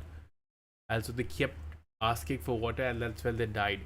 That's why they like put water over there, so that their souls can, have the water and be at peace. Very, very, very crazy story. But if we go around,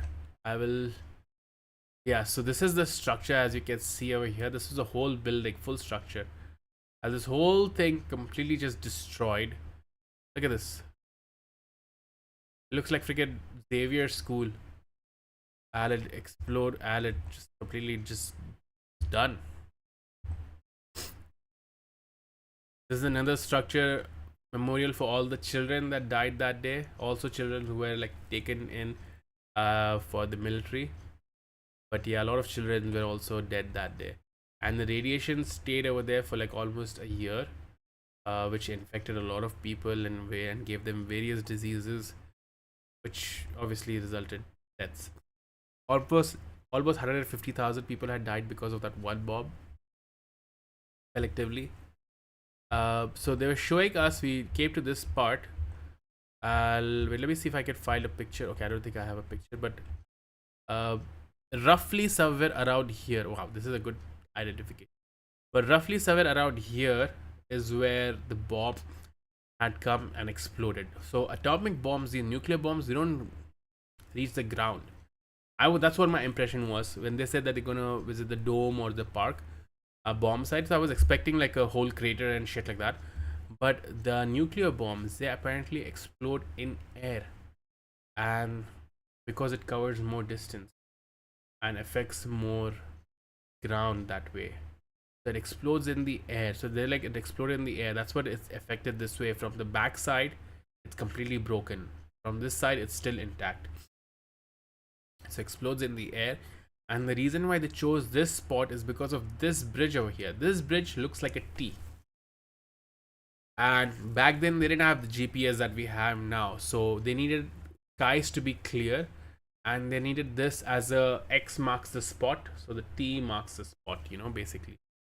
So that's why they aimed and they threw over here, despite this area not having any military. And apparently they did this because Hiroshima at the time was known for housing a lot of military people. Again, I don't think so, but like they want to say whatever they want to say. The reason behind this is another peacekeeping bell of peace. So you come, you slightly tap it so that it's supposed to cause peace to all the people, all the souls that died and passed away. This uphill covers the ashes of everyone who died. That's how big structure this place became, because that's how the people died. Oh my god, Miss Q! Hello, and thank you for the subscription. Oh my god, you don't have to subscribe to me every time. Thank you so much. Wow, that is so good. That's an amazing entry that you made. Wow. Hello, how are you doing? How are you doing, Miss Q? Oh, you joined at a very sad portion of my video today, of my stream today, but I think it was needed because this was like a very difficult time. I was just wondering when you will be back.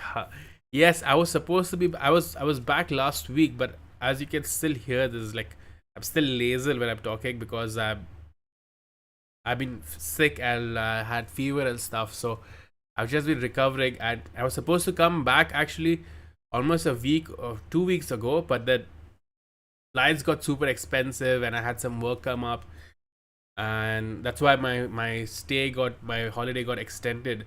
I was in India, and that's when I fell sick, and I can say I'm still trying to recover from it. What's happening? So I'm showcasing my entire Japan trip right now, and I've been telling all the tips and tricks during if you're ever visiting Japan. So if you have time, you need to rewatch this entire video, okay? I'll see all the cool stuff and all the things I've told about that. And so right now this portion is when I went to visit the Hiroshima bomb site. So this was the only sad portion of the entire trip. But yeah, that's about it. I was just showing my entire trip because a lot of people, like not a lot of people, but some of my friends wanted to know, Darnell wanted to know. So I was like, let me just make a stream and a video, and then it'll be there, and whoever wants to see, I'll get some idea about the whole thing. I'll just watch this video, right? I just got home. I only saw now that you're streaming. Oh, amazing. Thank you so much for joining instantly. That is so cool.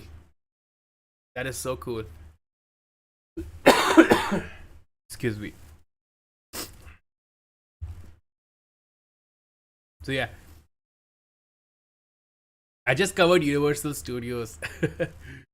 Anyways, let me just go through this. Oh man, you just came at the peak of the most sad part about the entire trip, the Hiroshima part and the Peace Memorial Place. This is the Peace Memorial Place where they come and fold. They make origami cranes, as to remember all the people who lost, all the children who lost. And you can see this. This is all origamis. If you look carefully, it's all one after the other stacked on top of each other, and they get like I don't know, 100,000 or 1,000,000 every year. People from around the world send it as well, just to tell them that we are in your prayers. I mean, you are in our prayers, and we remember this, and we hope that this day doesn't come again. And it is crazy, and this is the flame they have lit, and they say that this flame will only be turned off. I don't know if you can see it clearly, but they will only turn it off once all the nuclear weapons from the world have been eliminated. Because they're like, we don't want to see another Hiroshima. No one deserves it. We've experienced it. We know what it is like to go through it, and we don't want anyone else to face that. So they have a memorial and a flame burning over here just for that, which is crazy. Again, another memorial, and it's designed in a way that you can see through the memorial. You can see the flame. I mean, I'll get another picture. Yeah, you can see this over here. You can see the flame over here, and then you can see the bomb crash as a remembrance to the atomic bomb, and just so that hopefully one day there's no more weapons of mass destruction. Yeah, it's very deep, dude. It was crazy. I'll tell you one crazy fact about it. Since the bomb, only one US president has visited Japan, especially in this memorial place, and to give his condolences and say that, yeah, we are with you. We are very sorry that it happened, and we will work towards a better future where we don't have to use weapons of such destruction. Any guesses which that president could be? Only one president has visited and made that origami bird to show that he is in support of this movement. Yes. Ding ding ding. Obama. That's it. Imagine since then, since 1945 till now. What is it? 80 years? Only one president does that. That tells you how much about a country and a person. It is crazy. So this is now I'm going to be going through the entire museum. I will try to go through it quickly, because honestly I cannot show so much stuff, and it's very sad. Hey Jolka, thank you for the raid. Thank you so much. Wow. Yo, thank you so much. Man, why is everyone joining at this time? Crazy. Thank you for the raid, Jolka. Thank you so much. I'm just showcasing all my stuff from Japan, and this is the most saddening portion of Japan, because I'm going to show the Hiroshima bomb site museum, and it is saddening. But I will show you guys one video, just how they have explained the bomb and the crash. This is like, look at this. This is the actual destruction caused by one bomb. It is very saddening. This is how like they show. This is like a 3D visualization. 140,000 people. I'll be lurking because my baby is awake. No worries. Thank you so much for the lurk. Take care of your baby. I'll be lurking your stream all this while. Oh, I can see my stream on your stream.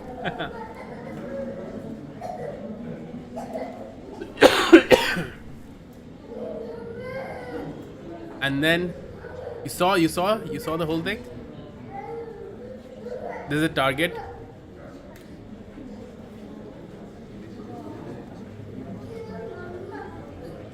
And this is the present day. It's crazy. It is absolutely crazy. Like 1 kilometer radius, everything was affected and burnt, and it just destroyed in one shot. Oh wait, this is the video. Sorry, that was the ending. This is how they showed it. Remember, I showed you the picture of the structure that was just destroyed. That is over here, and that's the bridge. You can see the T junction. That's the bridge that they aimed. So that's easily identifiable. The T junction. And then they dropped the bomb, and it blasted in air and burnt everything within seconds.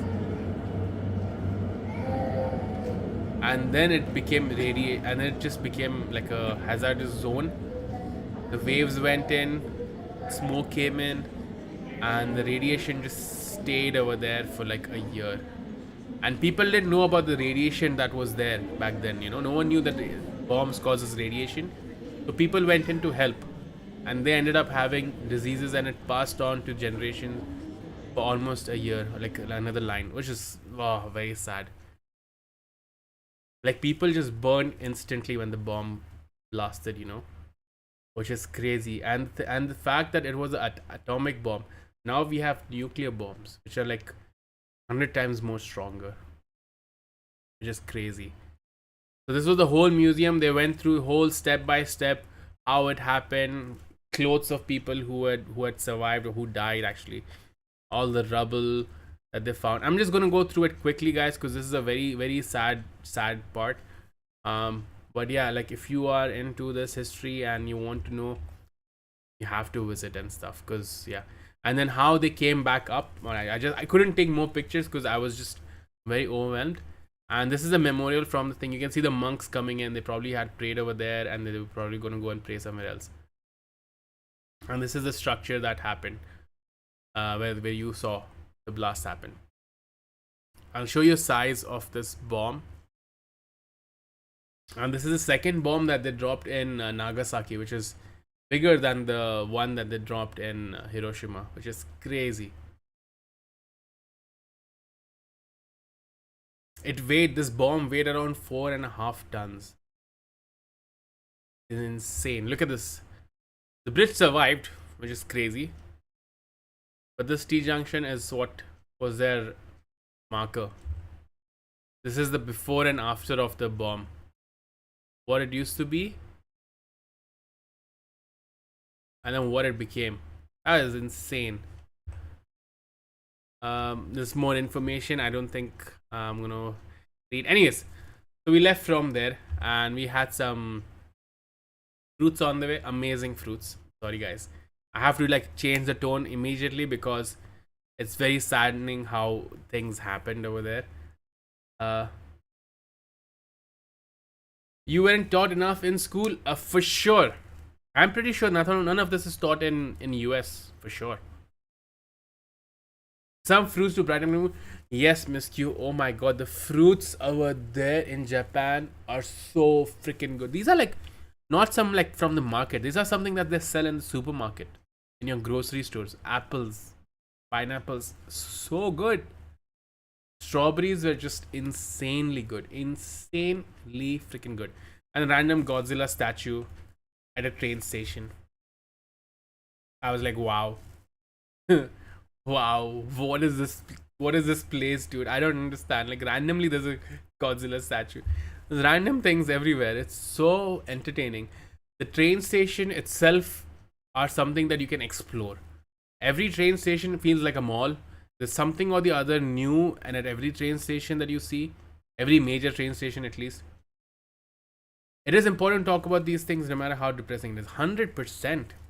There's no denying it. Like when you know, I have studied about this in my school, but when you go and you see these things, obviously that was like 20-30 years ago, but like when I go and see these things, now it's crazy. And now they have even stronger weapons, and I don't know what's gonna happen. Like humans will be the reason why humans die.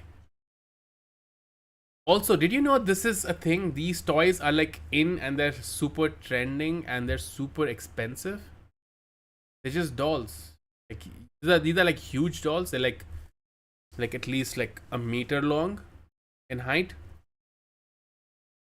I don't understand the fad about this. It's so expensive. But anyways, I think this is day 7, 8 or 9. I think. Fancy Labubus.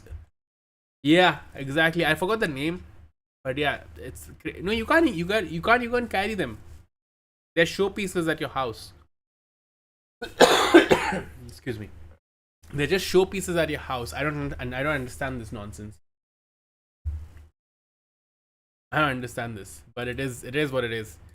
Okay, this is the next day. We go to Kyoto. Kyoto, I went only for a day because again it's another city, and I didn't know what else is there. There's just a lot of shopping.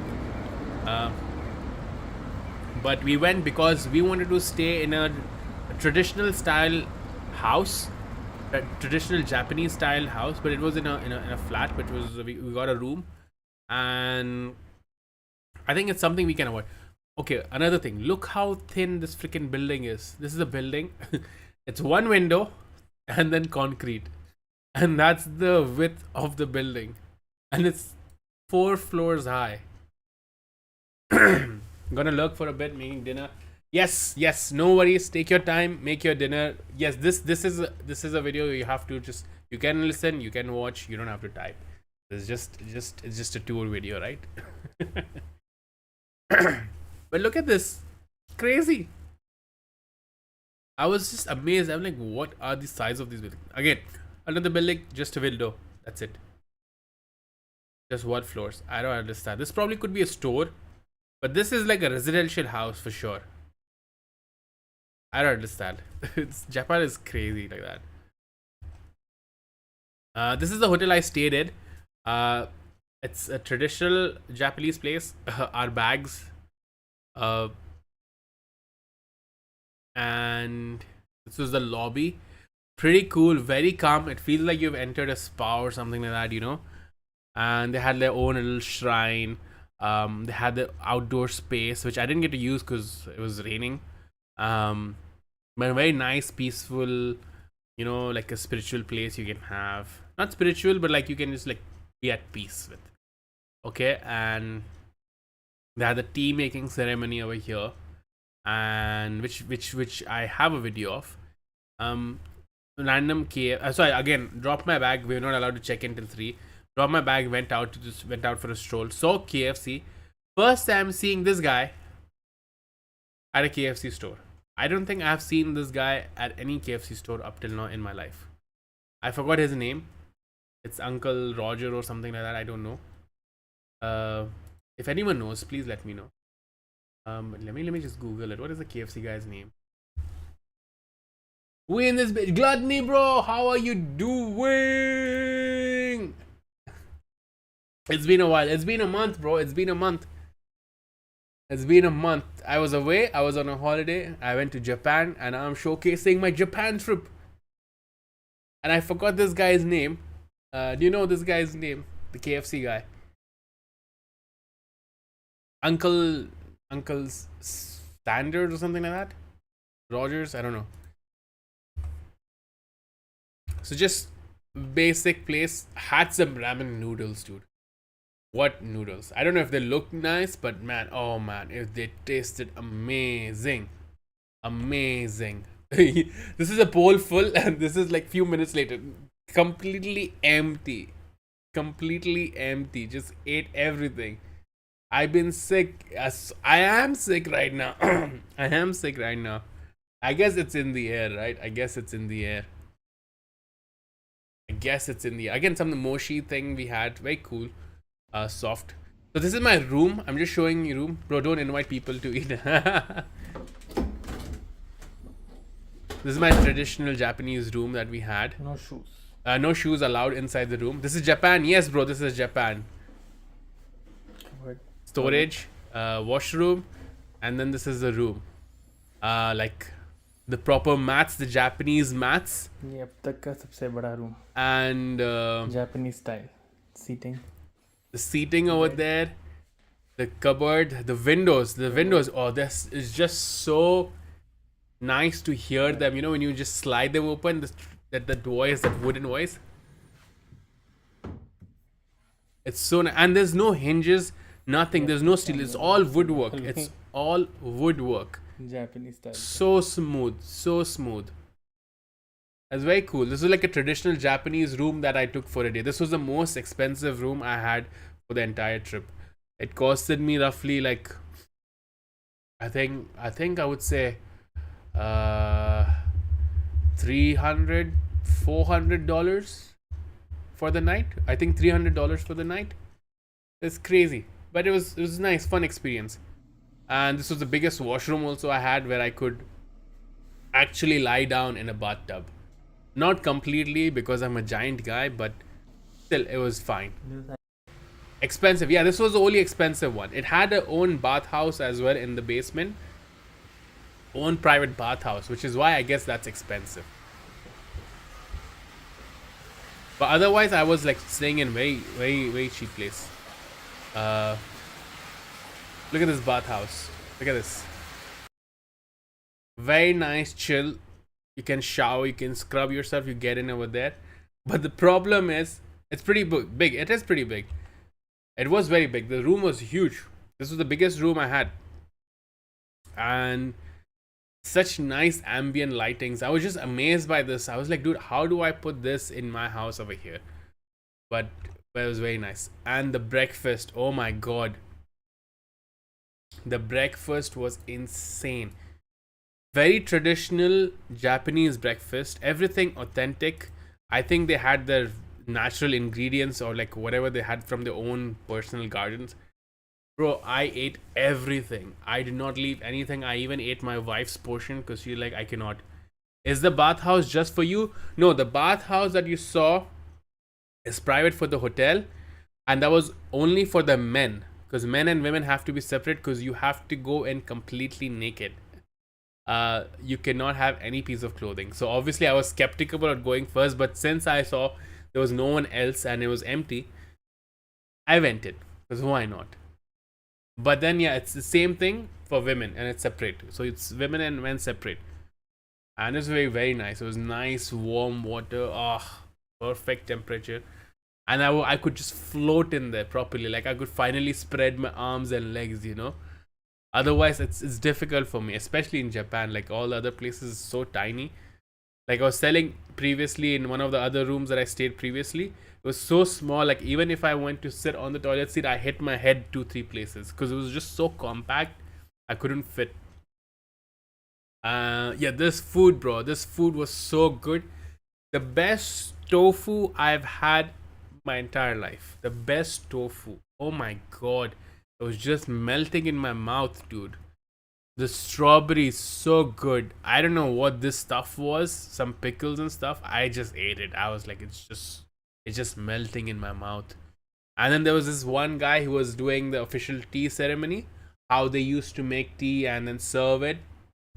The olden times during emperors and stuff. And how you need to pay your respect by like drinking it completely. And you need to do that. You need to slurp in the end to make sure or like let him know that you enjoyed the tea and you really liked it, you know. I was like, yeah, this is my place, yo. Let's go. I like to do all the slurping and burping. I'm all in for it. Let's do it. I don't like tofu, but I will eat. Bro, I swear I never enjoyed tofu. I never ever enjoyed tofu. This is the first time I enjoyed tofu. The first and the only time I enjoyed tofu. I'm a very picky eater. Like, if I like something, I will eat it no matter how many times you give it to me. If I don't like it, I will not touch it. And I tried it and I was like, wow, amazing. Amazing tofu. So the bathhouse you saw, the window was facing this area, this portion. So this portion was men's and this portion was for the ladies, like half. Pretty cool. And yeah, and this was a cab. This is the only time I took a cab in Japan. And because the train station was like 20 minutes away from where I was staying. And 20 minutes with 4 suitcases was a bit too much for me. Yeah, I could not. It was just too much. So I was like, I'll take a cab. It's fine. Cab for the short distance is okay. It's not that expensive. And I was gonna take it only once, so it was fine. But I was just so fascinated. So this guy was a senior cab driver, and he was training this guy. This guy was a new guy. I was like, wow, okay. And there's just so many screens in a freaking cab. It's a very old cab. It's at least a 40-year-old cab. But all the screens, look at, you can see the AC controls. You can understand how old this car is going to be. But like perfect condition. And all this modernization, bro. Bro, learning to drive while on duty. Yeah, exactly. I was so surprised because I was like, I need to take a cab to the train station. Why are there two guys coming out of a cab? Like, when have you seen two drivers coming out of the cab? And he was teaching him the ways. They're so polite. They come, they talk to you, they like greet you, they take it, and he's like, okay, you need to learn this way, you need to learn that way. This is how you go. I was like, what is going on over here? I was like, bro, if you don't mind, I'll drive. It's fine. I can drive. But I was just so fascinated by the screens over here. I was like, this is such an old car, and there's so many screens I've added on. I like only Japan would do this. Like, I would love this. I love screens. I like to have multiple screens. I need this car. I need this cab with me. Some old school stuff. Why not? And then I think I was taking my train back to Tokyo. I was going back to Tokyo, and this is going to be now, entire trip is going to be in Tokyo itself. Remaining 6 days I was going to be in Tokyo. 6 or 7 days. And yeah. And that's when bro, the ice cream that they give over there. Gluttony, bro. If you like ice cream. That's a bullet train? Yes, that is a bullet train. That is a bullet train. All intercity trains are bullet trains. So smooth, so freaking smooth. It is amazing. And you don't have to buy the VIP tickets or something. You buy the regular ticket, it's fine. It's more than enough. But you need to buy them early because they all get sold out so quickly. You have to buy them early. You have to book everything in Japan. If you're going Japan anytime, you have to plan and book everything in advance, like at least a month, to enjoy everything. Bro, if you have time, if you want to see the starting of the video, like I've already streamed like 1.5 hours almost, like a lot of things I covered earlier on, so you can have a look at them as well if you have time. Like it's going to be a good guide for if you're visiting Japan ever.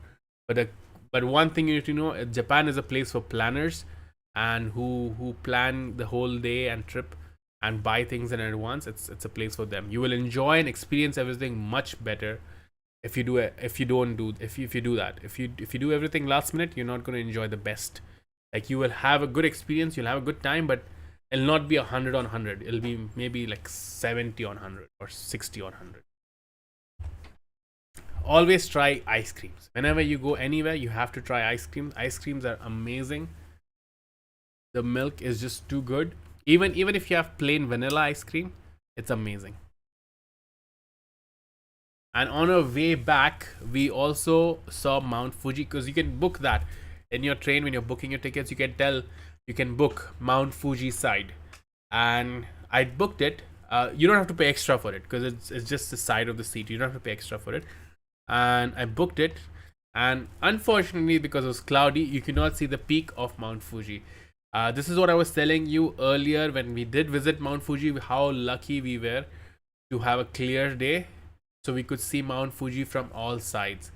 So again, Mount Fuji, you have to be very lucky. It's a very shy mountain, as they say.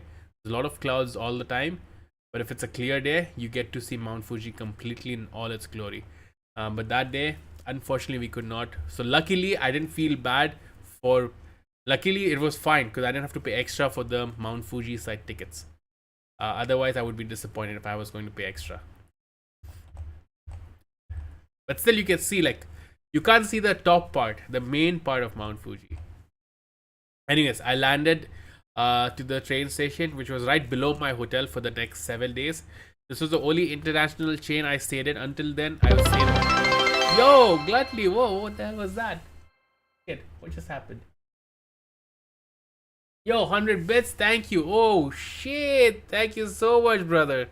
Oh, I appreciate that so much. Thank you so much for the bits, man. Appreciate that so much. Man, my cough is building up. That's crazy. I haven't spoken so much in a short time in a long time, right? Okay, so 300 bits. That's crazy. That is crazy. Thank you so much, bro. Thank you so much. So my wife was like, "Yo, we wanted to stay at the international chain in the L." Thank you, man. Thank you. I appreciate that so much. And she's like, "I need an international brand in the end because I want a normal breakfast for once." I was like, okay. So until this day, we stayed in all local Japanese hotels, and this time we stayed in international just to be on the safe side, because familiar food, right? So this was the lobby. This is like when I came here, I was like, okay, fine. This is Dubai. So for me, it was like I'm at home. Everyone's speaking in English. It was all good. This was our hotel room, which was pretty interesting because it had 2 washroom doors, which was weird, but it was fine because it had the sink, it had the standing shower, and the bathtub. And then you have a separate toilet for. I mean, you have another door for the toilet. And then we have a small wardrobe space. छोटा bathroom, बड़ा bathroom, कबाट. And then 2 beds, which one bed was used for luggage, and then the other one we just used. It was pretty nice. I'm back in Dubai, bro. I'm home right now. But you stayed at a hotel in Dubai? No, I'm saying because the hotel looked like a hotel in Dubai. So I was like, yeah, okay, this is like home. It felt like home because everyone was speaking English as well. But because all the other hotels that we stayed in previously, they all just spoke in Japanese. So we had to like use Google Translate everywhere we had to communicate. The first hotel I stayed in, bro, we didn't even have people to communicate. I was dealing with androids. There were androids sitting in the hotel. There was no person. There was no one to talk to. So it was crazy experiences that I had. So the first day, again, we came back to Tokyo. We had some time before we went to one of our event. We just went around the store. So like over there, there's like this one store. I forgot the name. I think it's called this is a store. Tokyoa. This is like a 10-storied building, and every floor has a different department. And one floor has just watches, one floor just has arts and craft, one floor just has books, one floor just has like home decor, one floor just has souvenirs, like crazy stuff. So I was like, one floor just had paints, and I'll get to that. That's like the most fascinating to me. The colors, look at this, paints and colors, arts and crafts. So someone who likes all of these things, they will be like in awe of this place. This was the craziest thing, the chessboard. Bro, this chessboard is insane. This is I forgot which one was this. I think this is New York. I don't remember. They had another city base. This is Paris. Japan is really beautiful. Yeah, man, it is. It is really beautiful, and throughout the year is beautiful. This is the chessboard based on Paris. You can see Eiffel Tower. You have Arc de Triomphe. You have Louvre. You know, all of their monuments as the major pieces, and it's on the Paris's map, which was so freaking cool. And it's raining. Like, look at this. Okay, I took a picture of this. Tell me if you have not seen or seen something similar in any Japanese cartoon or anime you have watched. Tell me this is not a sight. Look at this. Bro, I saw this. I was like, dude, I have 100% seen something similar in a cartoon. This is the main street of Japan, the most, what do you say, touristy or the high-end shopping district. It's called Ginza. It's like all these famous brands are over there. Like you saw in the video, right? There's a whole floor. I will show you again. I don't even know how to pronounce some of these brand names. Miss Q, please assist. Look at this. I don't know what this brand is called, but I know it's a very famous brand. and Miu Miu. Again, this whole building is this the store. The whole building. If you go down this road, you will find more brands. Like these are all branded stores, all full floors, which is crazy. Like I was like, dude, this is just straight out of shows and comic books. And then I went. I can barely say them too. I think we all go through that phase, right? And then I went to this another thing, Team Labs. I don't know. I didn't know it's there in Dubai as well. I found out when I went and visited one of them. But this is like a very visual experience. Sorry, very visual experience, and it's a must. I would say anyone who visits it should go and experience one of them. They have like one in. They have two in Tokyo.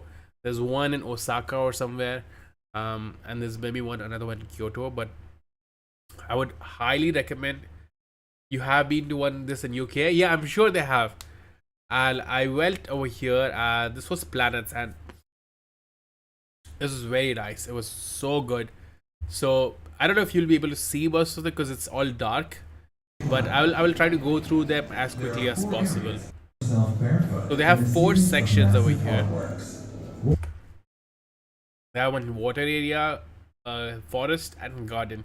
I didn't get to experience open air is basically their cafe, and I think I went in the last time slot because again I was booking last minute, so this is all I got. So this was the last slot, and I didn't get to visit open air. Open air is basically that cafe, but we got to enjoy water, forest, and garden was okay.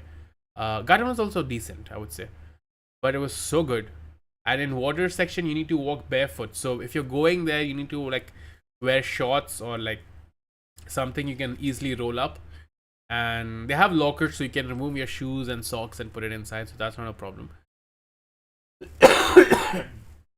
Sorry guys. And they do give you towels. So once you're out of the section, you can wipe your towel, wipe your feet with towels. So it's not a problem. It's just that you need to be able to lift your feet and walk in water. So this was insane. So we were walking, so they had these blue lights, and I was like, okay, we're just walking bare feet in blue lights. I was like, how is it going to be? And it gets better and better every time you go, but it's very nice. So everything is dark, and you experience it. So I would like, if you can smoke some and go, I think it would be amazing. It would be the best experience.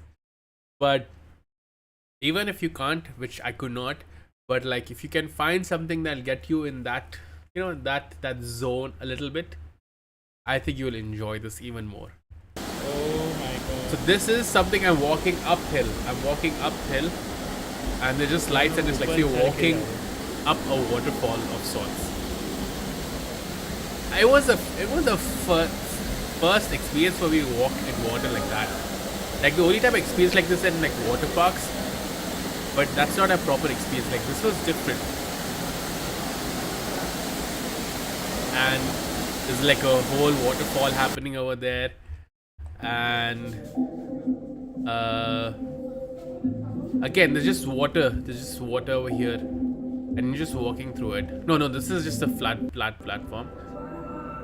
I think we come across water more. And then this is another room you go to, just lights.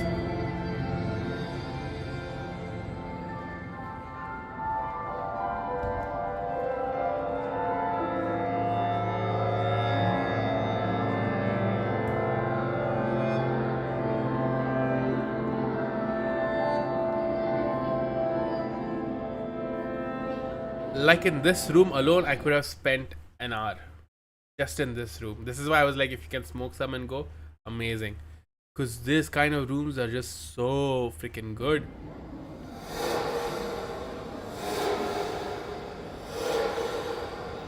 Look at this. Oh man, this is insane.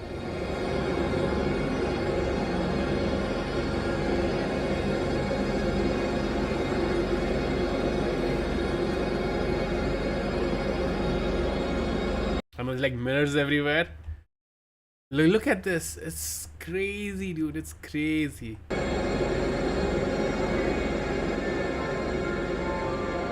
This was my personal favorite.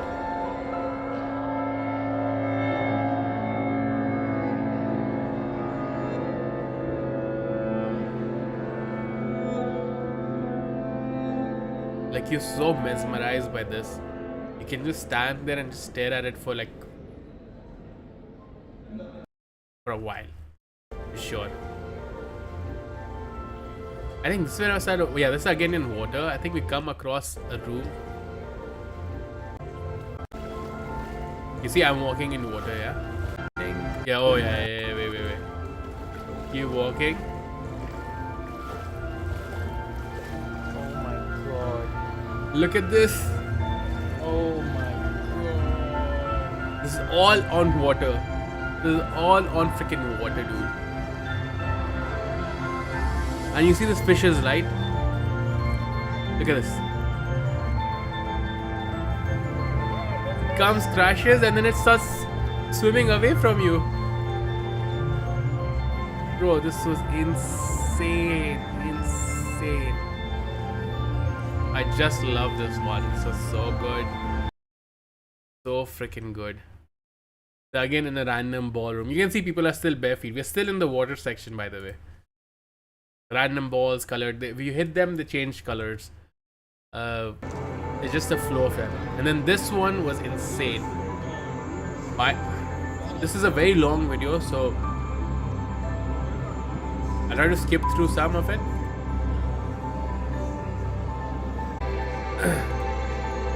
I am, by the way, I am lying on the floor. I'm laying flat on the floor, and this is like a full dome screen. Like it's like a full 360 screen, and it's projecting upwards. So everyone over there is on the floor. Everyone is on the floor, and they're just looking at this whole thing. Again, I could have spent a very long time. I still stayed there for like 10 minutes or something, but like you could easily stay there longer. Because I wanted to go through the entire room. Like there are more rooms. You can easily spend like hours here.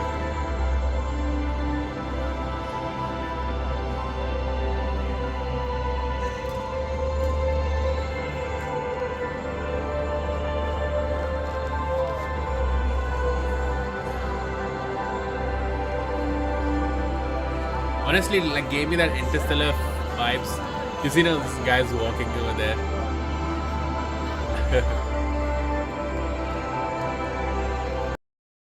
Anyways, there are multiple rooms like that. A lot of things. This was like you have pens, and then you can make like digital lines, and then these small things, they just start jumping all your drawings. A very cool interactive place. Yeah, some of this. Bro, like it's so entertaining. It's so entertaining. So much fun just to go over there. Just be through all of this. Just spend hours. You can spend hours over here. It's crazy. I was so fascinated. I went to another Team Labs, the second one in Tokyo itself, after 2 days. I did not enjoy it that much compared to this one. This one was really much more entertaining for me. Maybe because it was the first time I was experiencing it, so you know it hits you more. Look at this. So you have a path over here. You walk, and then you come back. I like this like ripple happening. This things moving on your side. You can get dizzy, and I do walk. Have a full camera view as well, POV as well.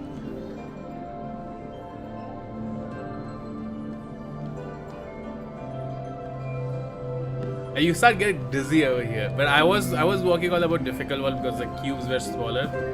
My wife was walking on the easier one because they had bigger blocks.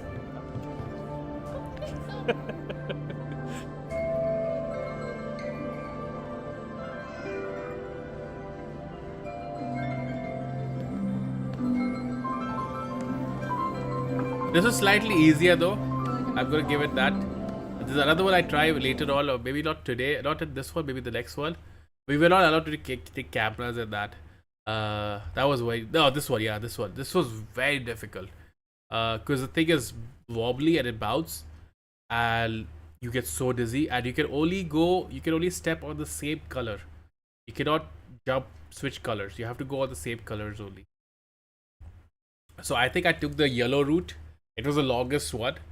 And I almost waited till the L. The L I tripped and I fell. Or I think I just skipped the line. I just jumped over the other one and I went. Because I was like, dude, this is too difficult. Oh, this was painful. These are all like suspended. So you know those sparks balls you have, these courses, adventure courses. It was like that, but imagine with all these lights and darkness. Oh my god. Oh my god. I was god. I was like, dude, I need to just make it till the end and finish. Jump off. It was too much. This was very difficult.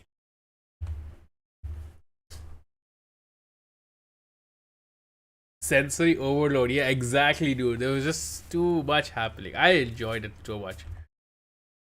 This was a garden. This was like outside, but like if you we didn't know because it was raining, so it was open area and it was raining, so not many people were there.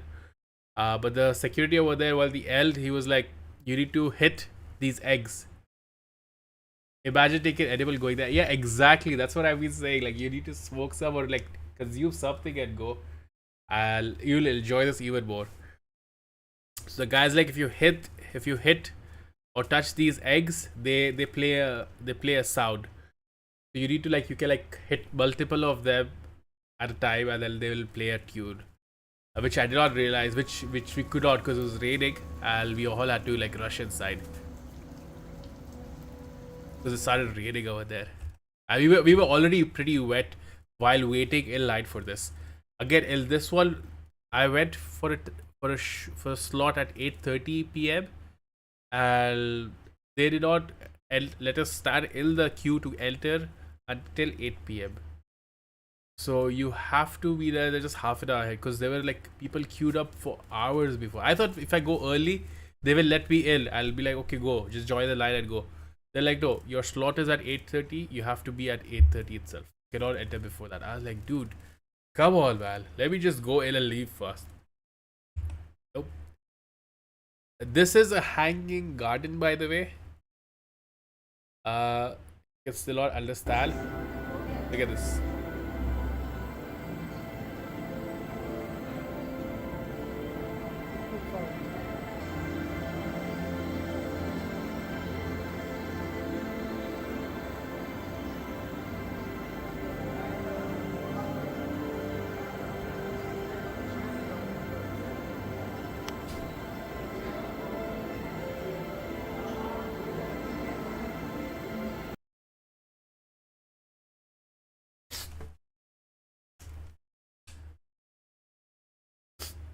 Sorry guys, I like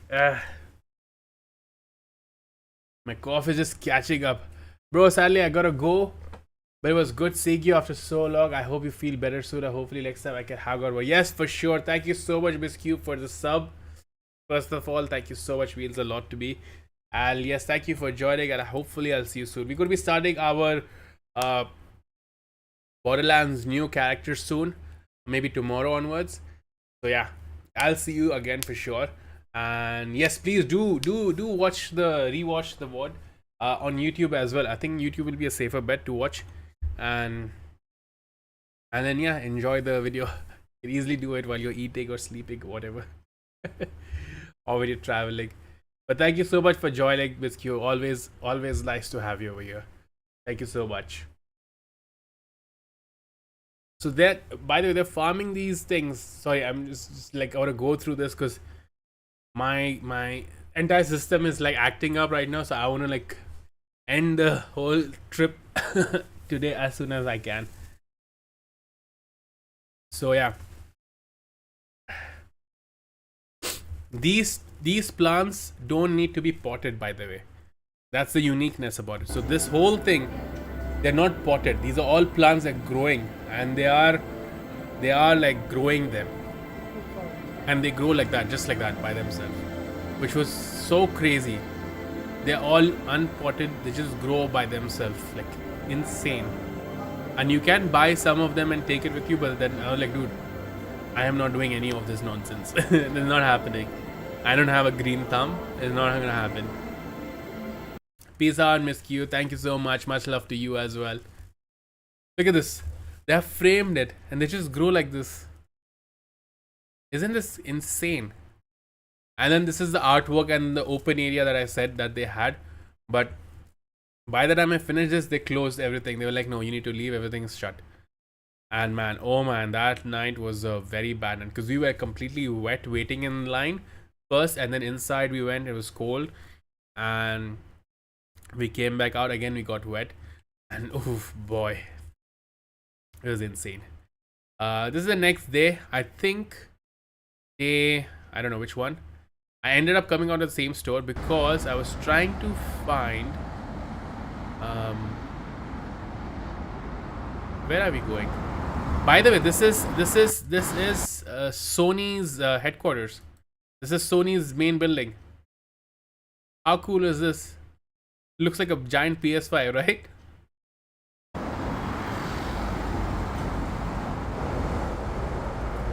It's only later I found out that is freaking Sony's building, or else I would have gone in the freaking store. I was like, yeah, it's not, it's fine. Oh, it's Nissan. Is it? Did it say Nissan downstairs? Maybe it's a Nissan store. I don't know. Maybe it's Sony's. I don't know. But yeah, I didn't get to go to visit Sony's store. This is the Sky Tree of Japan, like a viewing deck. I didn't go here because it's not high, and also because I go to another viewing deck, which I will show you in the next few days. Today's day was going to Samurai and Ninja Museum. So that's where we went to today. On this day, we went to Samurai Ninja Museum. Again, something you need to buy out early, because and you can also, this guy, I realized this guy was selling it on the spot as well, because again, it's like how much occupancy is there. Maybe they'll give you a slot. And the show, the museum show is just like half an hour, not show like, but the whole thing is just like a half an hour thing, half an hour, 45 minutes, so you can just be in quickly in and out. But it was pretty cool. The whole museum tour was nice. It's a small museum, it's not big, it's a pretty small one comparatively to everything else. And obviously I went, and I had to check it out. And they played this, they had a speaker over here, they were playing all this kind of music over here. It's too funny. And right behind the museum was a cemetery. I mean, if you've been watching this video from the start, the stream, you've seen I've captured cemeteries everywhere. And this is also another hidden cemetery that I found. I was like, okay, very cool. Now we're coming back to Samurai. So now this place brought me back to Ghost of Tsushima, right? If you notice, we played, on our channel, we've covered Ghost of Tsushima recently, not too long ago. We did 100% on it. And we will be probably doing Ghost of Yote sometime this year. If I finished all my backlogs before GTA 6 is out, we might do Ghost of Yote as well. So these are all the samurai armors. Real, these are not real armors. Actually, no, these are real armors. These no, these are not real armors. These are just like the ones they remade, but they still have do not touch because they are still complicated. Maybe they are the real armors. We'll show you some more real armor. So this is their samurai room. This was the ranking system of Japan. So samurais, where did they come from? They were basically the elite bodyguards, what the buffalo soldiers you see in London are, right? So samurais were basically that level people, and then they had like categories below them. So how it go is there would be merchants. They would be just the basic people going around selling stuff, making stuff. Then craftsmen who will be making things. Obviously, there are tier above merchants. Then there are people who are fishermen and farmers. Now, these guys were the ones who were cultivating all the food. Like back then, right? What was the main form of trade was farming and fishing, and all the herbs and all of these ingredients were the main things that people would trade, right? Even between countries and stuff like that. And then these guys were also, by the way, trained to become ninjas, because they were the farmers. Farmers were ninjas, not fishermen, but sometimes fishermen also. But mainly farmers were trained to become ninjas because they used tools which were always used in stealth, and they were used to get in from one place to other, because no one would doubt a farmer. Like, yeah, I'm a farmer. Like, yeah, we need a farmer, or we can have place. So they could get in and out very easily. Then above them were Ronins. Ronins were like samurais, but then they were like close to mercenaries. Like they didn't have a clan that would follow or people who would follow them. They were like just for people for hire, but they were trained like a samurai, but they were better trained than a ninja, obviously.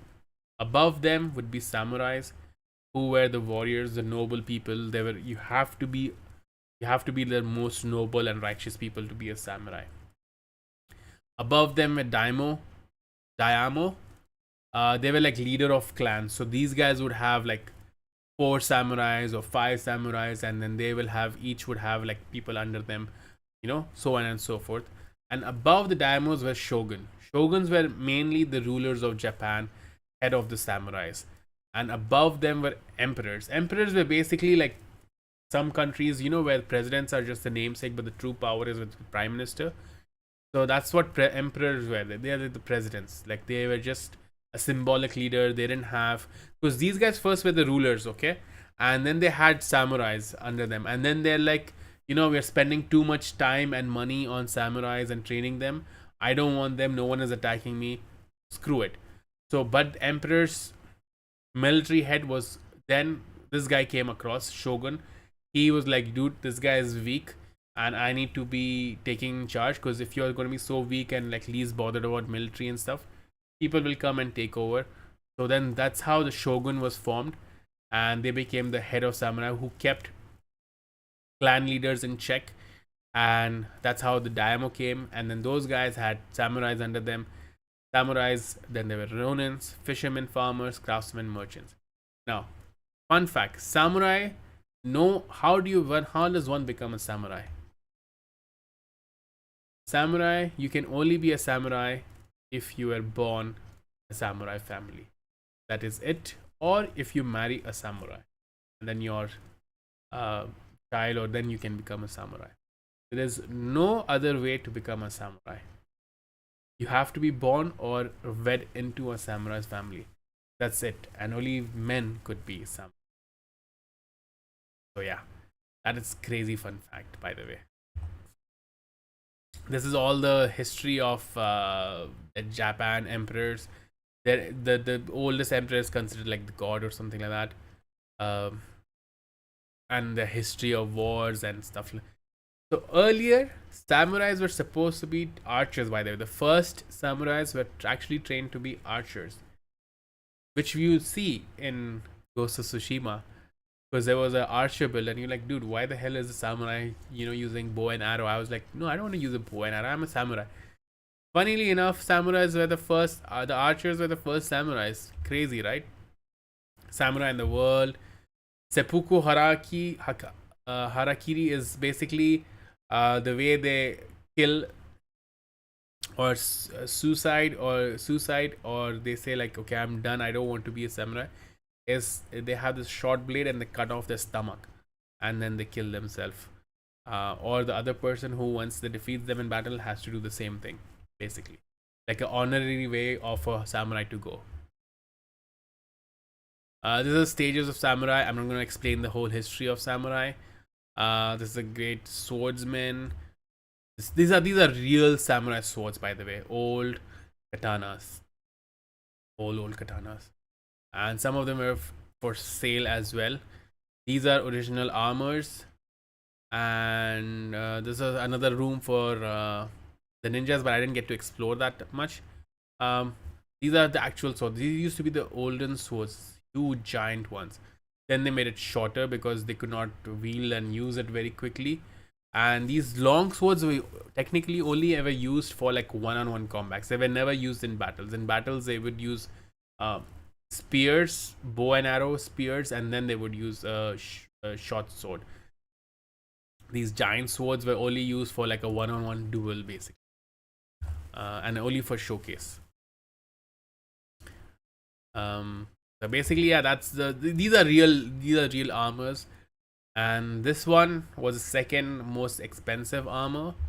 I will show you the most expensive. This was the most expensive armor. This was roughly like, I don't know how much, 100,000, or he said 1 million or 2 million yen for this full set. I was like, wow. Because the more details on it, the more small details, the headpiece, all stitching, materials used, and how many areas are there covered, that all makes it an entire piece. So yeah, that's basically it. Later on, when the Westerners came, colonization happened, they also used guns. By the way, samurais used guns as well. Later on, they started using guns, which is crazy to think about it. Then we moved on to the ninjas. Ninjas, as you can see, these are all like tools of a farmer. A sickle, they use chain to like throw it and then pull it, again used for farming. They had like shuriken, like again used to cut and make stuff, hooks, to climb walls. They had these shiv looking things, again to dig and like seed and sow and stuff like that.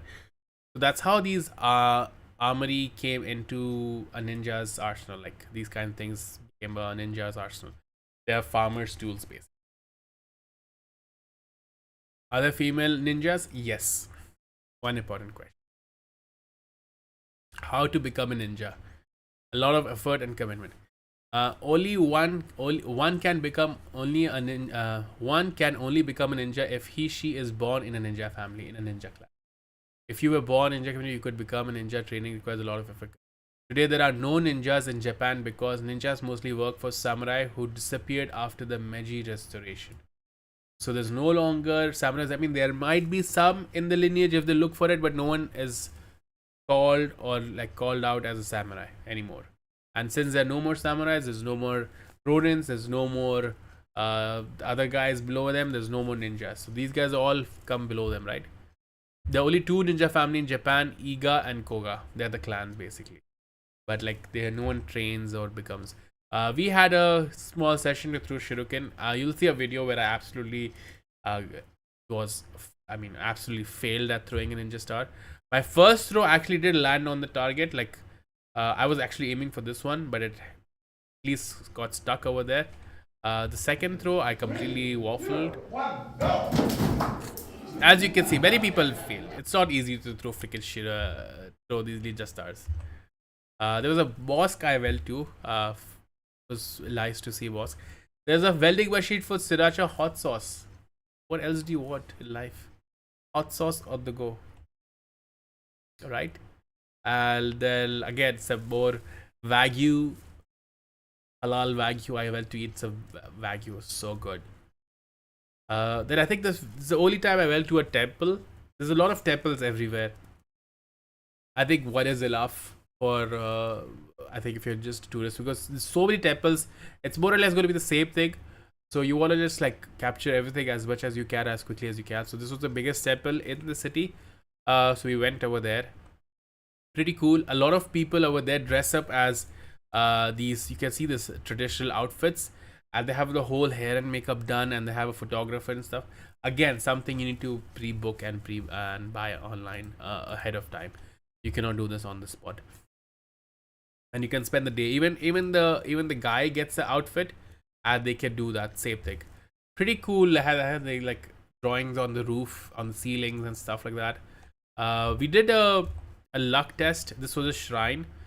Again, very big person, or I don't know, because we didn't have a tour guide over here, so I did not get much intel.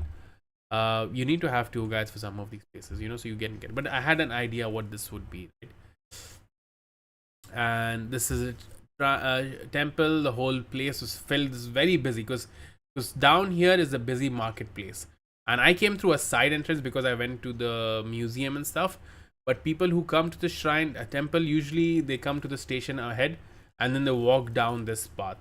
You'll see all the bustling crowd and everything. There's a pagoda over here as well, and they have these fortune things that you can check and test, and shrines and incense burners you can light up over there. So you can see over here smoke. So a lot of people just buy incense and then they burn it and then toss it inside. Creates a lot of smoke. Some samurais use it as a defensive strategy, which we saw in Ghost of Tsushima as well. This over here is a fountain for something, and you're not allowed to just scoop it. You have to use this thing if you want to drink the water or wash your hands with it. Apparently brings good luck. It comes out from a dragon or something.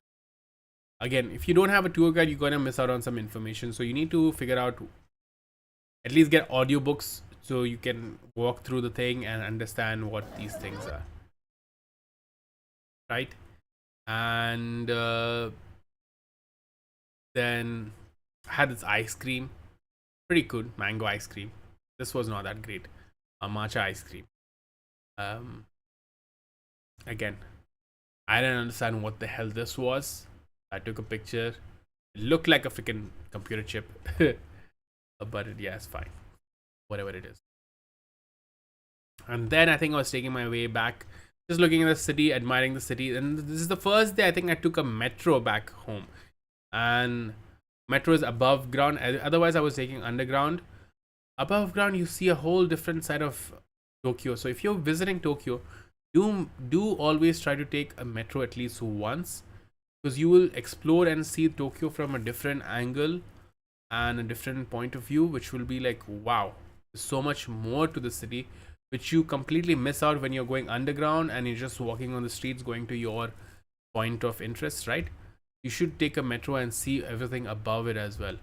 And I was just looking at everything around me. I was seeing the big buildings, which I did not see until this place, and saw how vast and how big Tokyo actually is, you know, which is crazy. And then obviously I just took one video of this whole thing. It's just this. It's just this. And keeps going. Keeps going. Yeah, it was a 1 minute long video. I was not going to show it. And then you see this again, a monument, a structure or something. And I am pretty sure this is a bridge. It aligns with this to go with that. It's supposed to be a giant pen, by the way. I don't know the significance of it. There's just too much to do and too little to understand. But if you are good to spot things, Uniqlo, no. Look at this giant robot over here. Gundam fans, obviously. That's when I saw. I was like, dude, what the hell is this? I don't know if it's clear enough on the stream. You guys can see it, but like, I was like, dude, how big is this? I didn't get a chance to go and see it in person, but I was really happy that I was on the metro above ground and I was able to spot something like this. So the hidden gems, hidden things like this all across Tokyo, dude. You will be able to find something new or the other somewhere. So do keep your eyes open and see things, look for things. I tried to get as many shots as I could to get a clearer image. I think this is the best one I could. Right? I first thought it's going to be Autobot, but then I realized it was a Gundam bot. And I think this is like reaching close to my hotel. Yeah, this is my hotel, Doubletree. This is where I stayed. So Doubletree is actually a very good spot to stay in, because you have the metro right next to it, as well as you have the underground right next to it. So you have two options to go to from there, right at the hotel. So very easy to commute from that. One day we picked up 3 strawberries. Regular strawberries, strawberries with Nutella, candied strawberries. My winner, just the natural strawberry. It was just too good. This one, I did not enjoy it so much. Obviously, Nutella and strawberry, who doesn't enjoy? This one was just too good. Just so freaking good. Amazing. Best strawberries in the world. This is our next day when we're going for another team like experience, which I will try to go through quickly. It's borderless. So basically, there's no segments, there's no rooms as such, like sections, which like we had previously, like water and forest and this and that. This one just like borderless, seamless. It's just like room after room, and you can it's just free flowing. If you go to one room, you see the animation. You probably come back after like an hour, you'll see a different animation over there. So basically, the animation moves throughout the entire property. So they go through one place to other, unless they're like specific things like this one. If it's just digital one, they just move around. So it's borderless basically. Once they let you in, there's no guidance. You're just on your own. So it was cool as a concept, but then looking at things, I was like, I think I enjoyed the specific targeted ones more. However, this was also pretty cool. I'm not gonna lie, this was pretty nice. But again, like, this felt more like a festival, you know? Like, if they had more, like, if you say like techno music, it would just be a festival as such. But this was like, okay, art piece, work here and there. One place was pretty cool because I got a nice picture of it. This one was pretty nice. Because they had motion sensor stuff. So you see people like walking around trying to look down. You can make, at a certain point, you can make lines. Like as you walk, these lines will follow. And I think I'm standing next to a place where there's a waterfall situation happening.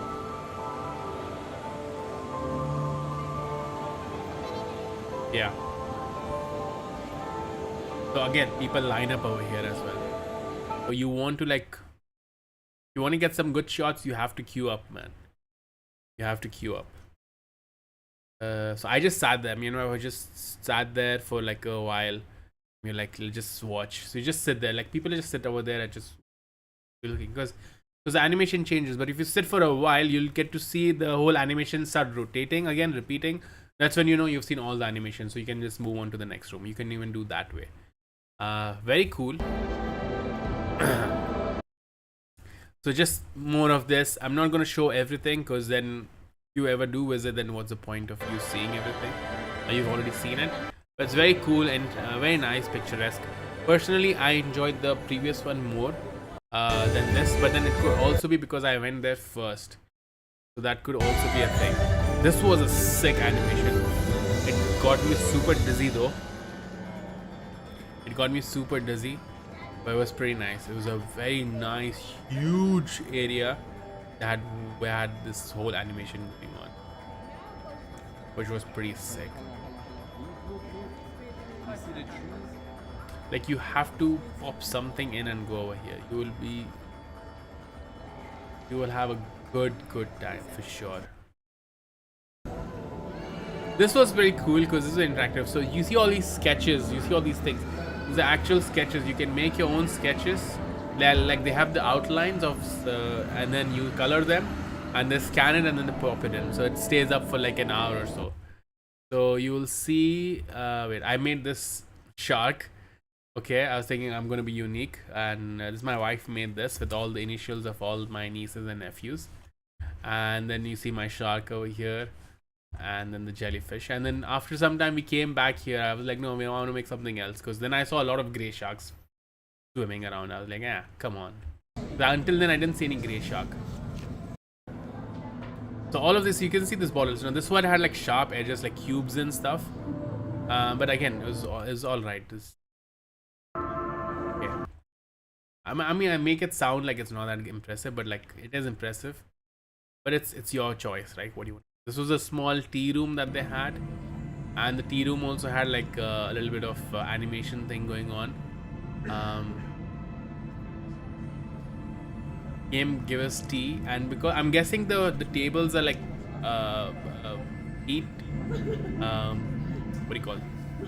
Temperature sensors they have to measure. So when they detect something hot, they have this certain animation going on, and then they come and give you ice. If you have ice cream, it's cold, so it has a different animation on it, which is pretty cool. So when you have this ice cream, you see this tree growing through it, and if you move the ice cream around, obviously the whole thing like falls apart, and then wherever you keep it, it starts the animation again, which was pretty sick.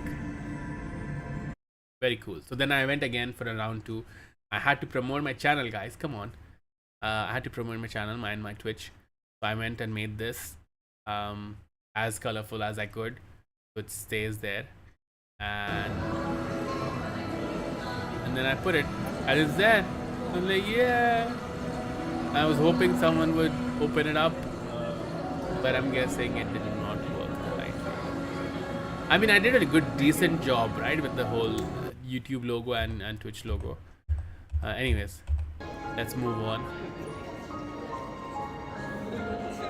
I think the reason why I did not enjoy like Borderless completely, I was enjoying it, but I was like, man, they shouldn't have done this, is because I think they had one of the rooms which was like same, identical to the one. This was pretty cool.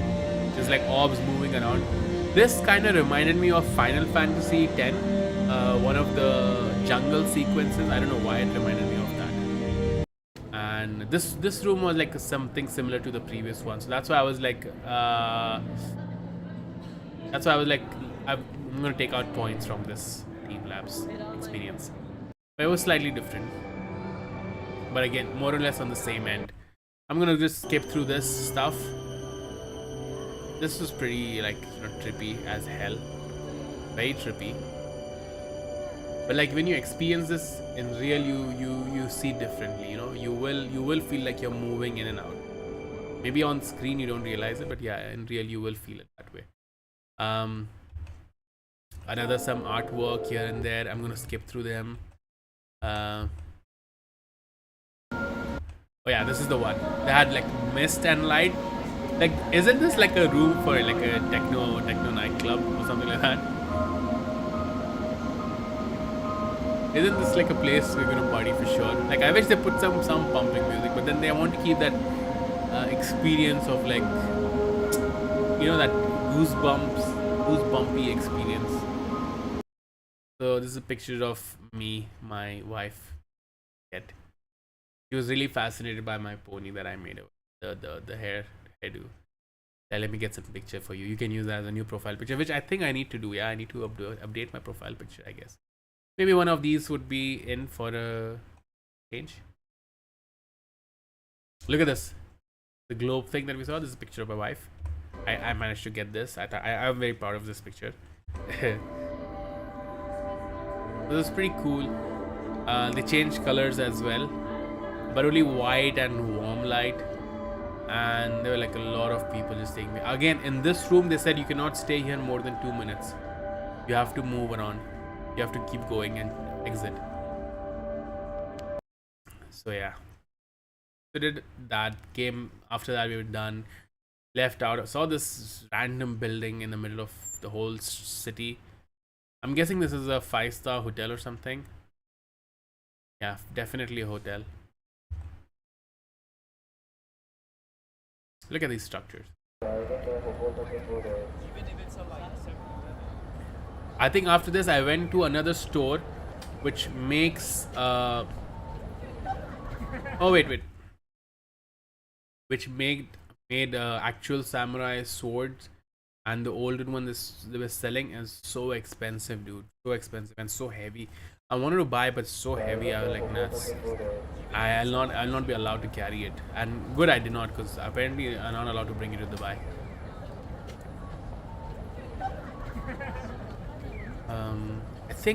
I thought this was Shibuya crossing.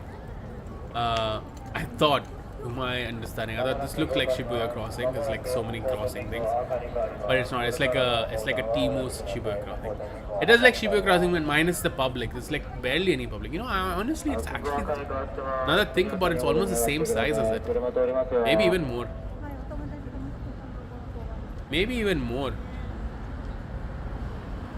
Crazy. So we went to Sumo Wrestling Festival. As a show for sumo wrestlers. These sumo wrestlers were like, oh, nice map.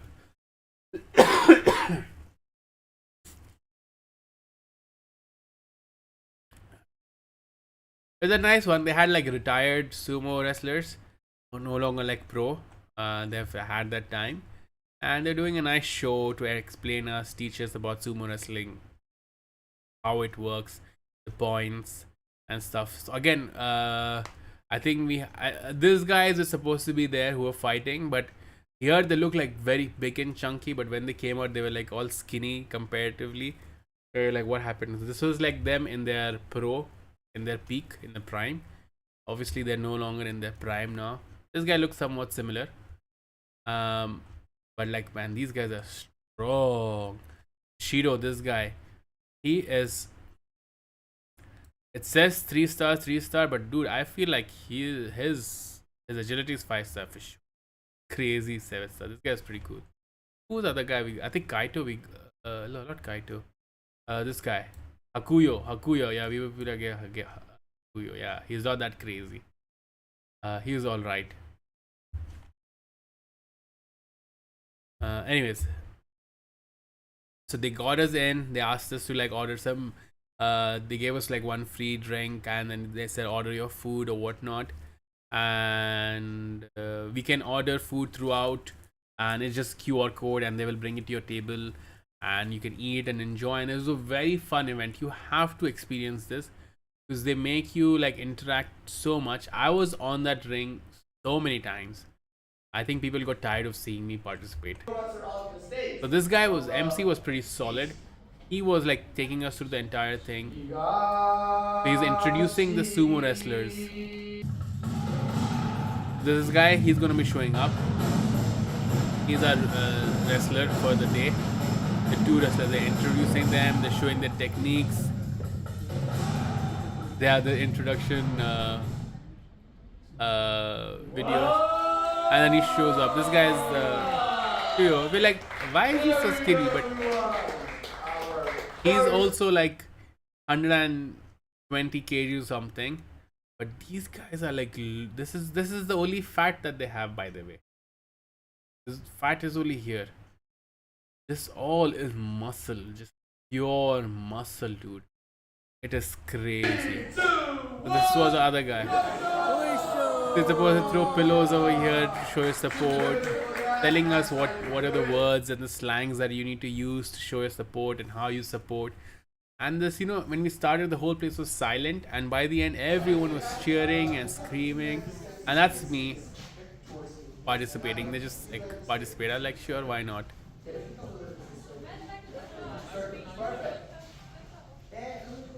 We were all participating. It was fun. Kids. It's for all ages. It doesn't matter. And they ask us to do the stomp, and you can see how unfit we are comparatively. We all think you can easily do the stomp. Starting with your right shin first, lift it up. Okay?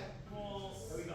1, 2. And they're like, we can barely lift our feet up. Like, we're just going like 1 feet up. Look at them. Yeah. It's like taking up like so high. Like, what the frick? No one can do that. No one can do that. Obviously, we're not trained, we're not practiced, but that's crazy.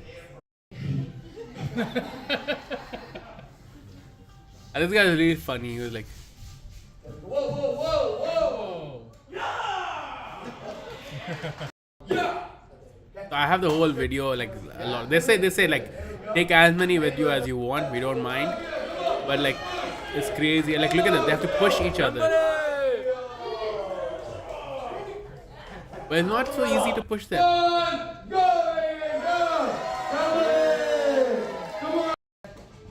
They asked me. They like picked me up. They're like, okay, you push this guy. Dude, I could not push him. He let me push him. I could not push him.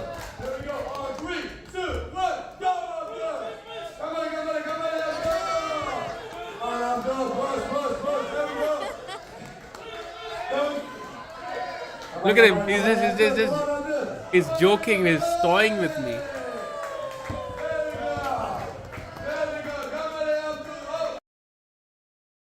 He's just toying with me. Like obviously they're like professional. Like so in the end we asked him, how many matches have you played? He's like, he's had like 600, 700 matches to his name. Oh, what, 700 matches? Yeah, exactly. Like how the hell? Only playing those matches is enough, right? Band some tables, make some noise, everyone, let's turn it up, okay, everyone, come on,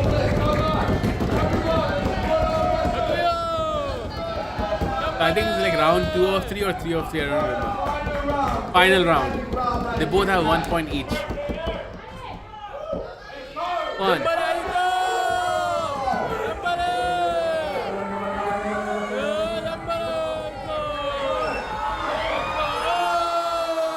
Not easy, dude.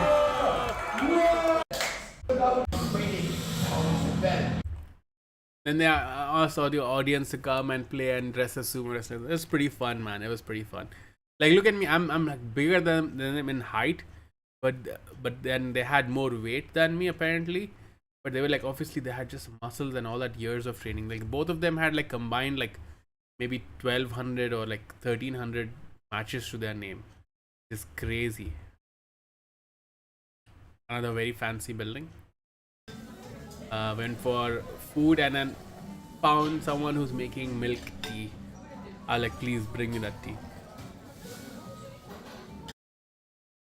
Hot milk tea is very difficult to find hot milk.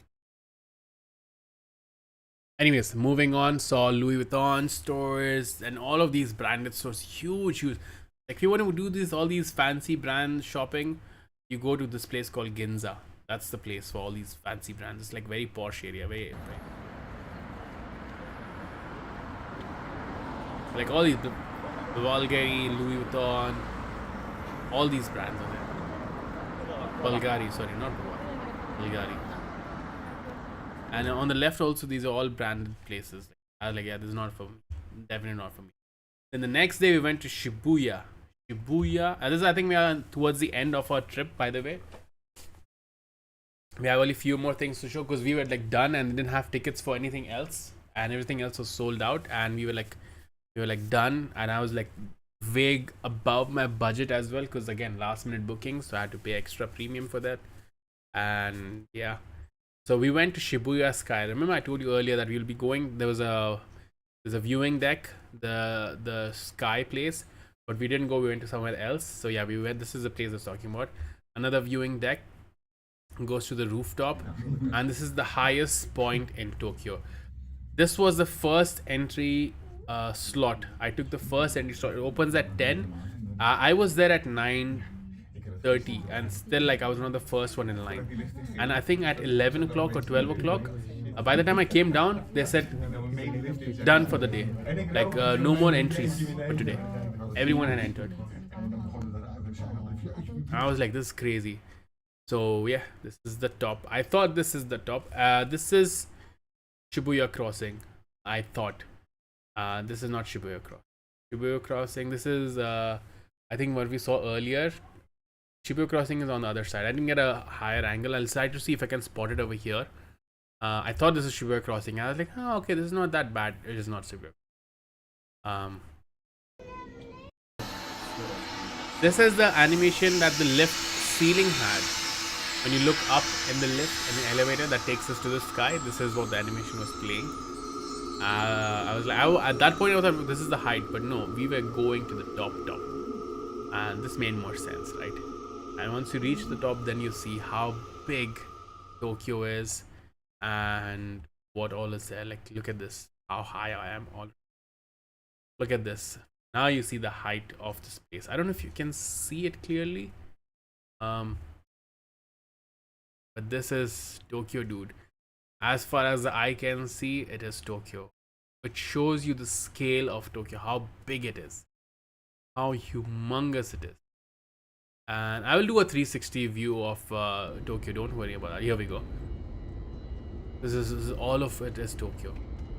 And I was like, dude, what the hell? There's not enough to do in a day. You cannot do it in one trip. If you want to explore most of it, you can't. It's too big, just too freaking big. But either ways, made on tops, got some nice shots, as you can see. My wife did a good job at clicking some pictures and showing me. This is like the Tokyo sky or something. The Tower Tokyo, which is like Eiffel Tower copy. This is like CN Tower copy from Canada. And there's a stadium over there. That's the forest. There's this forest or a jungle in middle of the Long Island of Tokyo. Long Island. Manhattan Park. And that's about it. That most thing I could see and recognize. And there's a stadium over there. Look at this. It's crazy, dude. All over Tokyo. I was expecting to see, maybe I was like, it'll be crazy if we could see Mount Fuji from here, but maybe if it was a clearer sky we might have, but I'm guessing it's too far. Another thing to notice, look at how green their rooftops are. Now this is one thing I've noticed. In Japan, if they find a spot to put freaking grass or solar panels, they will put it wherever they can. They will add the, look at this greenery for solar panels. They will add, no matter how big or small. Look at this. They will make it green. Green. It is crazy. Also, I noticed while taking pictures, this is Google's headquarters in Japan, Tokyo. This is Google's headquarters. Pretty cool, right? And they have like a very cool little stream, water stream going around it. So clean. You can see it's clean from here, shimmering. And yeah, it's just greenery and buildings, and even it's clean, dude. So clean. You can see from here this is clean. It's green and buildings everywhere.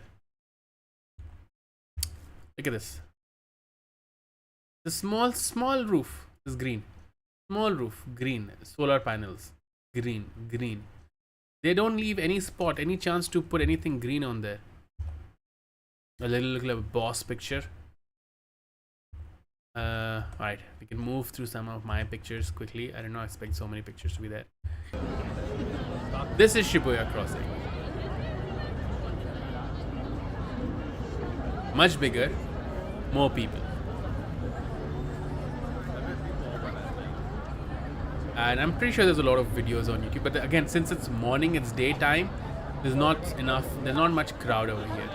You can see everyone trying to run in and get a good shot of it, a good picture. I have experienced, I tried to, but like it's too late, people are running. They just fell in for the trap. Like everyone's like dressed up, everyone's doing something or the other.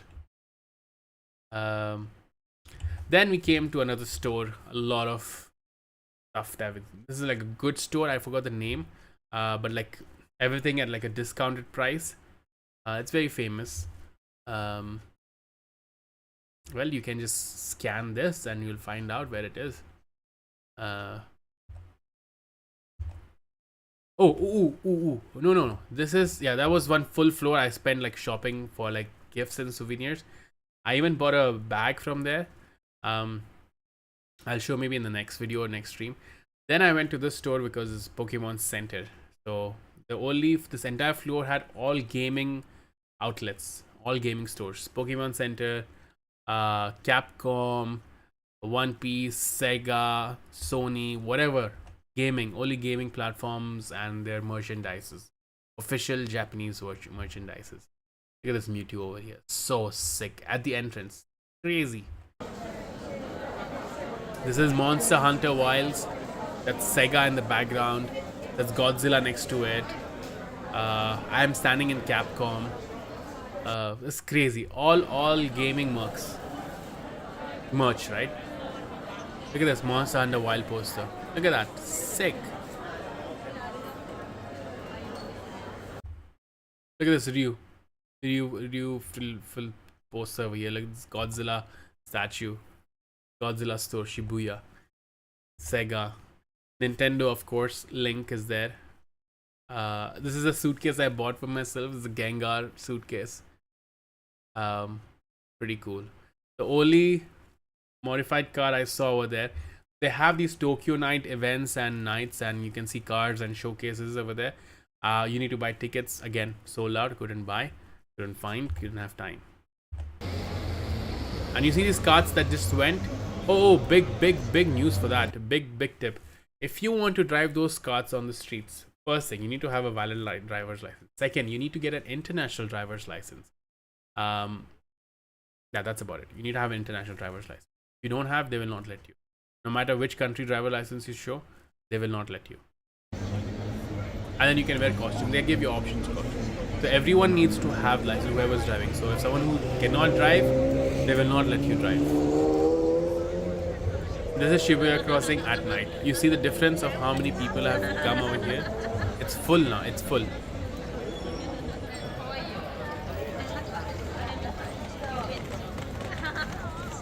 Look at this. They're still civilized. People are still civilized. But here no one cares like where the crossing is. Everyone's going left or right wherever they want to. It's crazy. It is absolutely crazy, dude.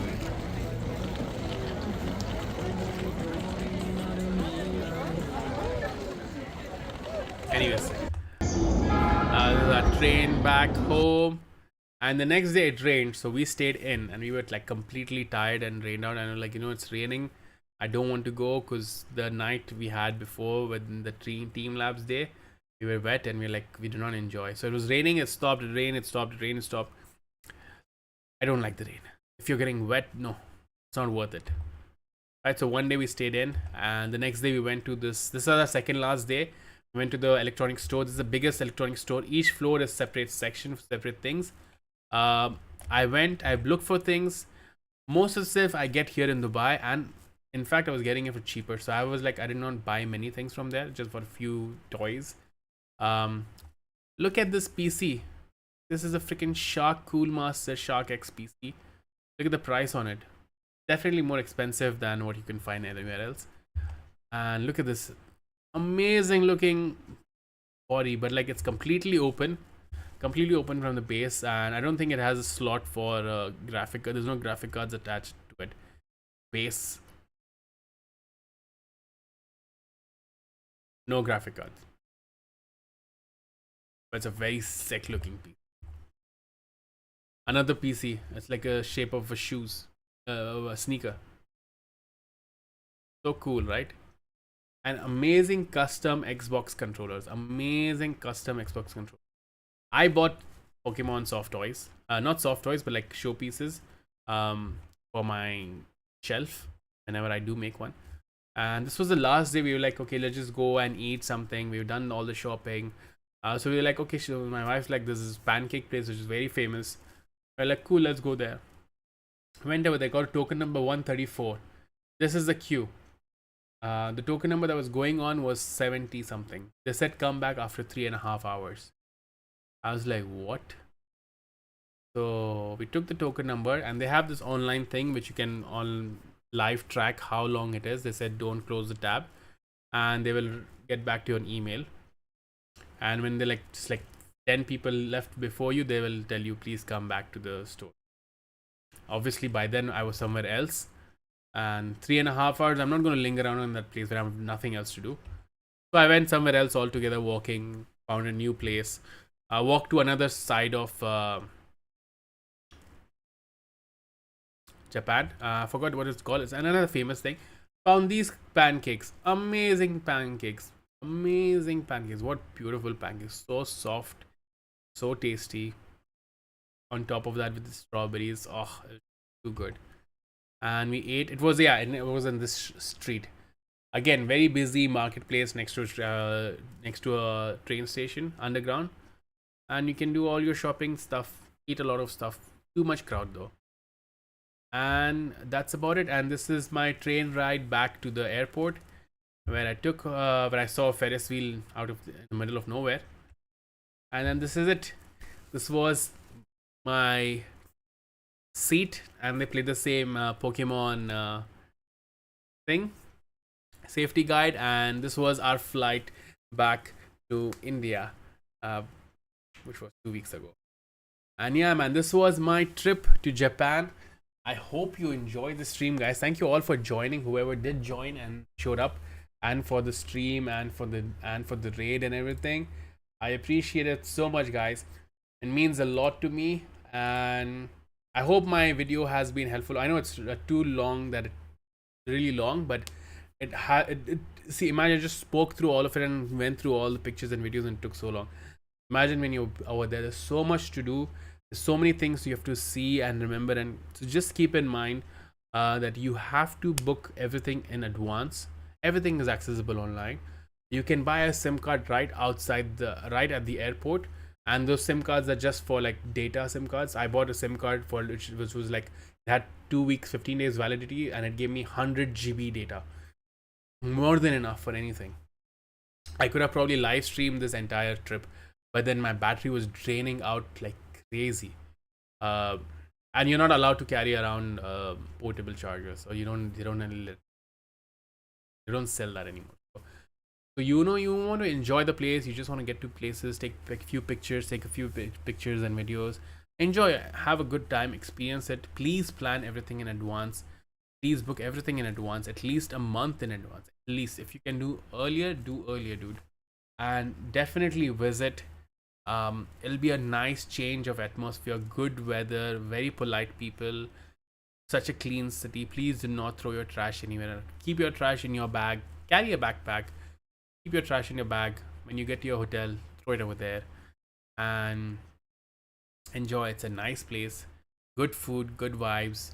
If you are a gamer, if you are into anime, comics, cartoons, you will love it. If you're into samurai stuff, you will enjoy. If you're into sumo wrestling, you will enjoy. If you're into sushi, you will enjoy. If you're into ice creams, you will enjoy. Fruits, you will enjoy. So overall, it's an amazing experience, guys, and I hope you enjoyed this video as well. And please don't forget to leave a rating if you see it again. Leave a comment, ask me questions if I haven't covered them already, and I will see you again hopefully tomorrow with Borderlands, I guess. Until then, guys, take care, peace, and see you tomorrow. Bye bye.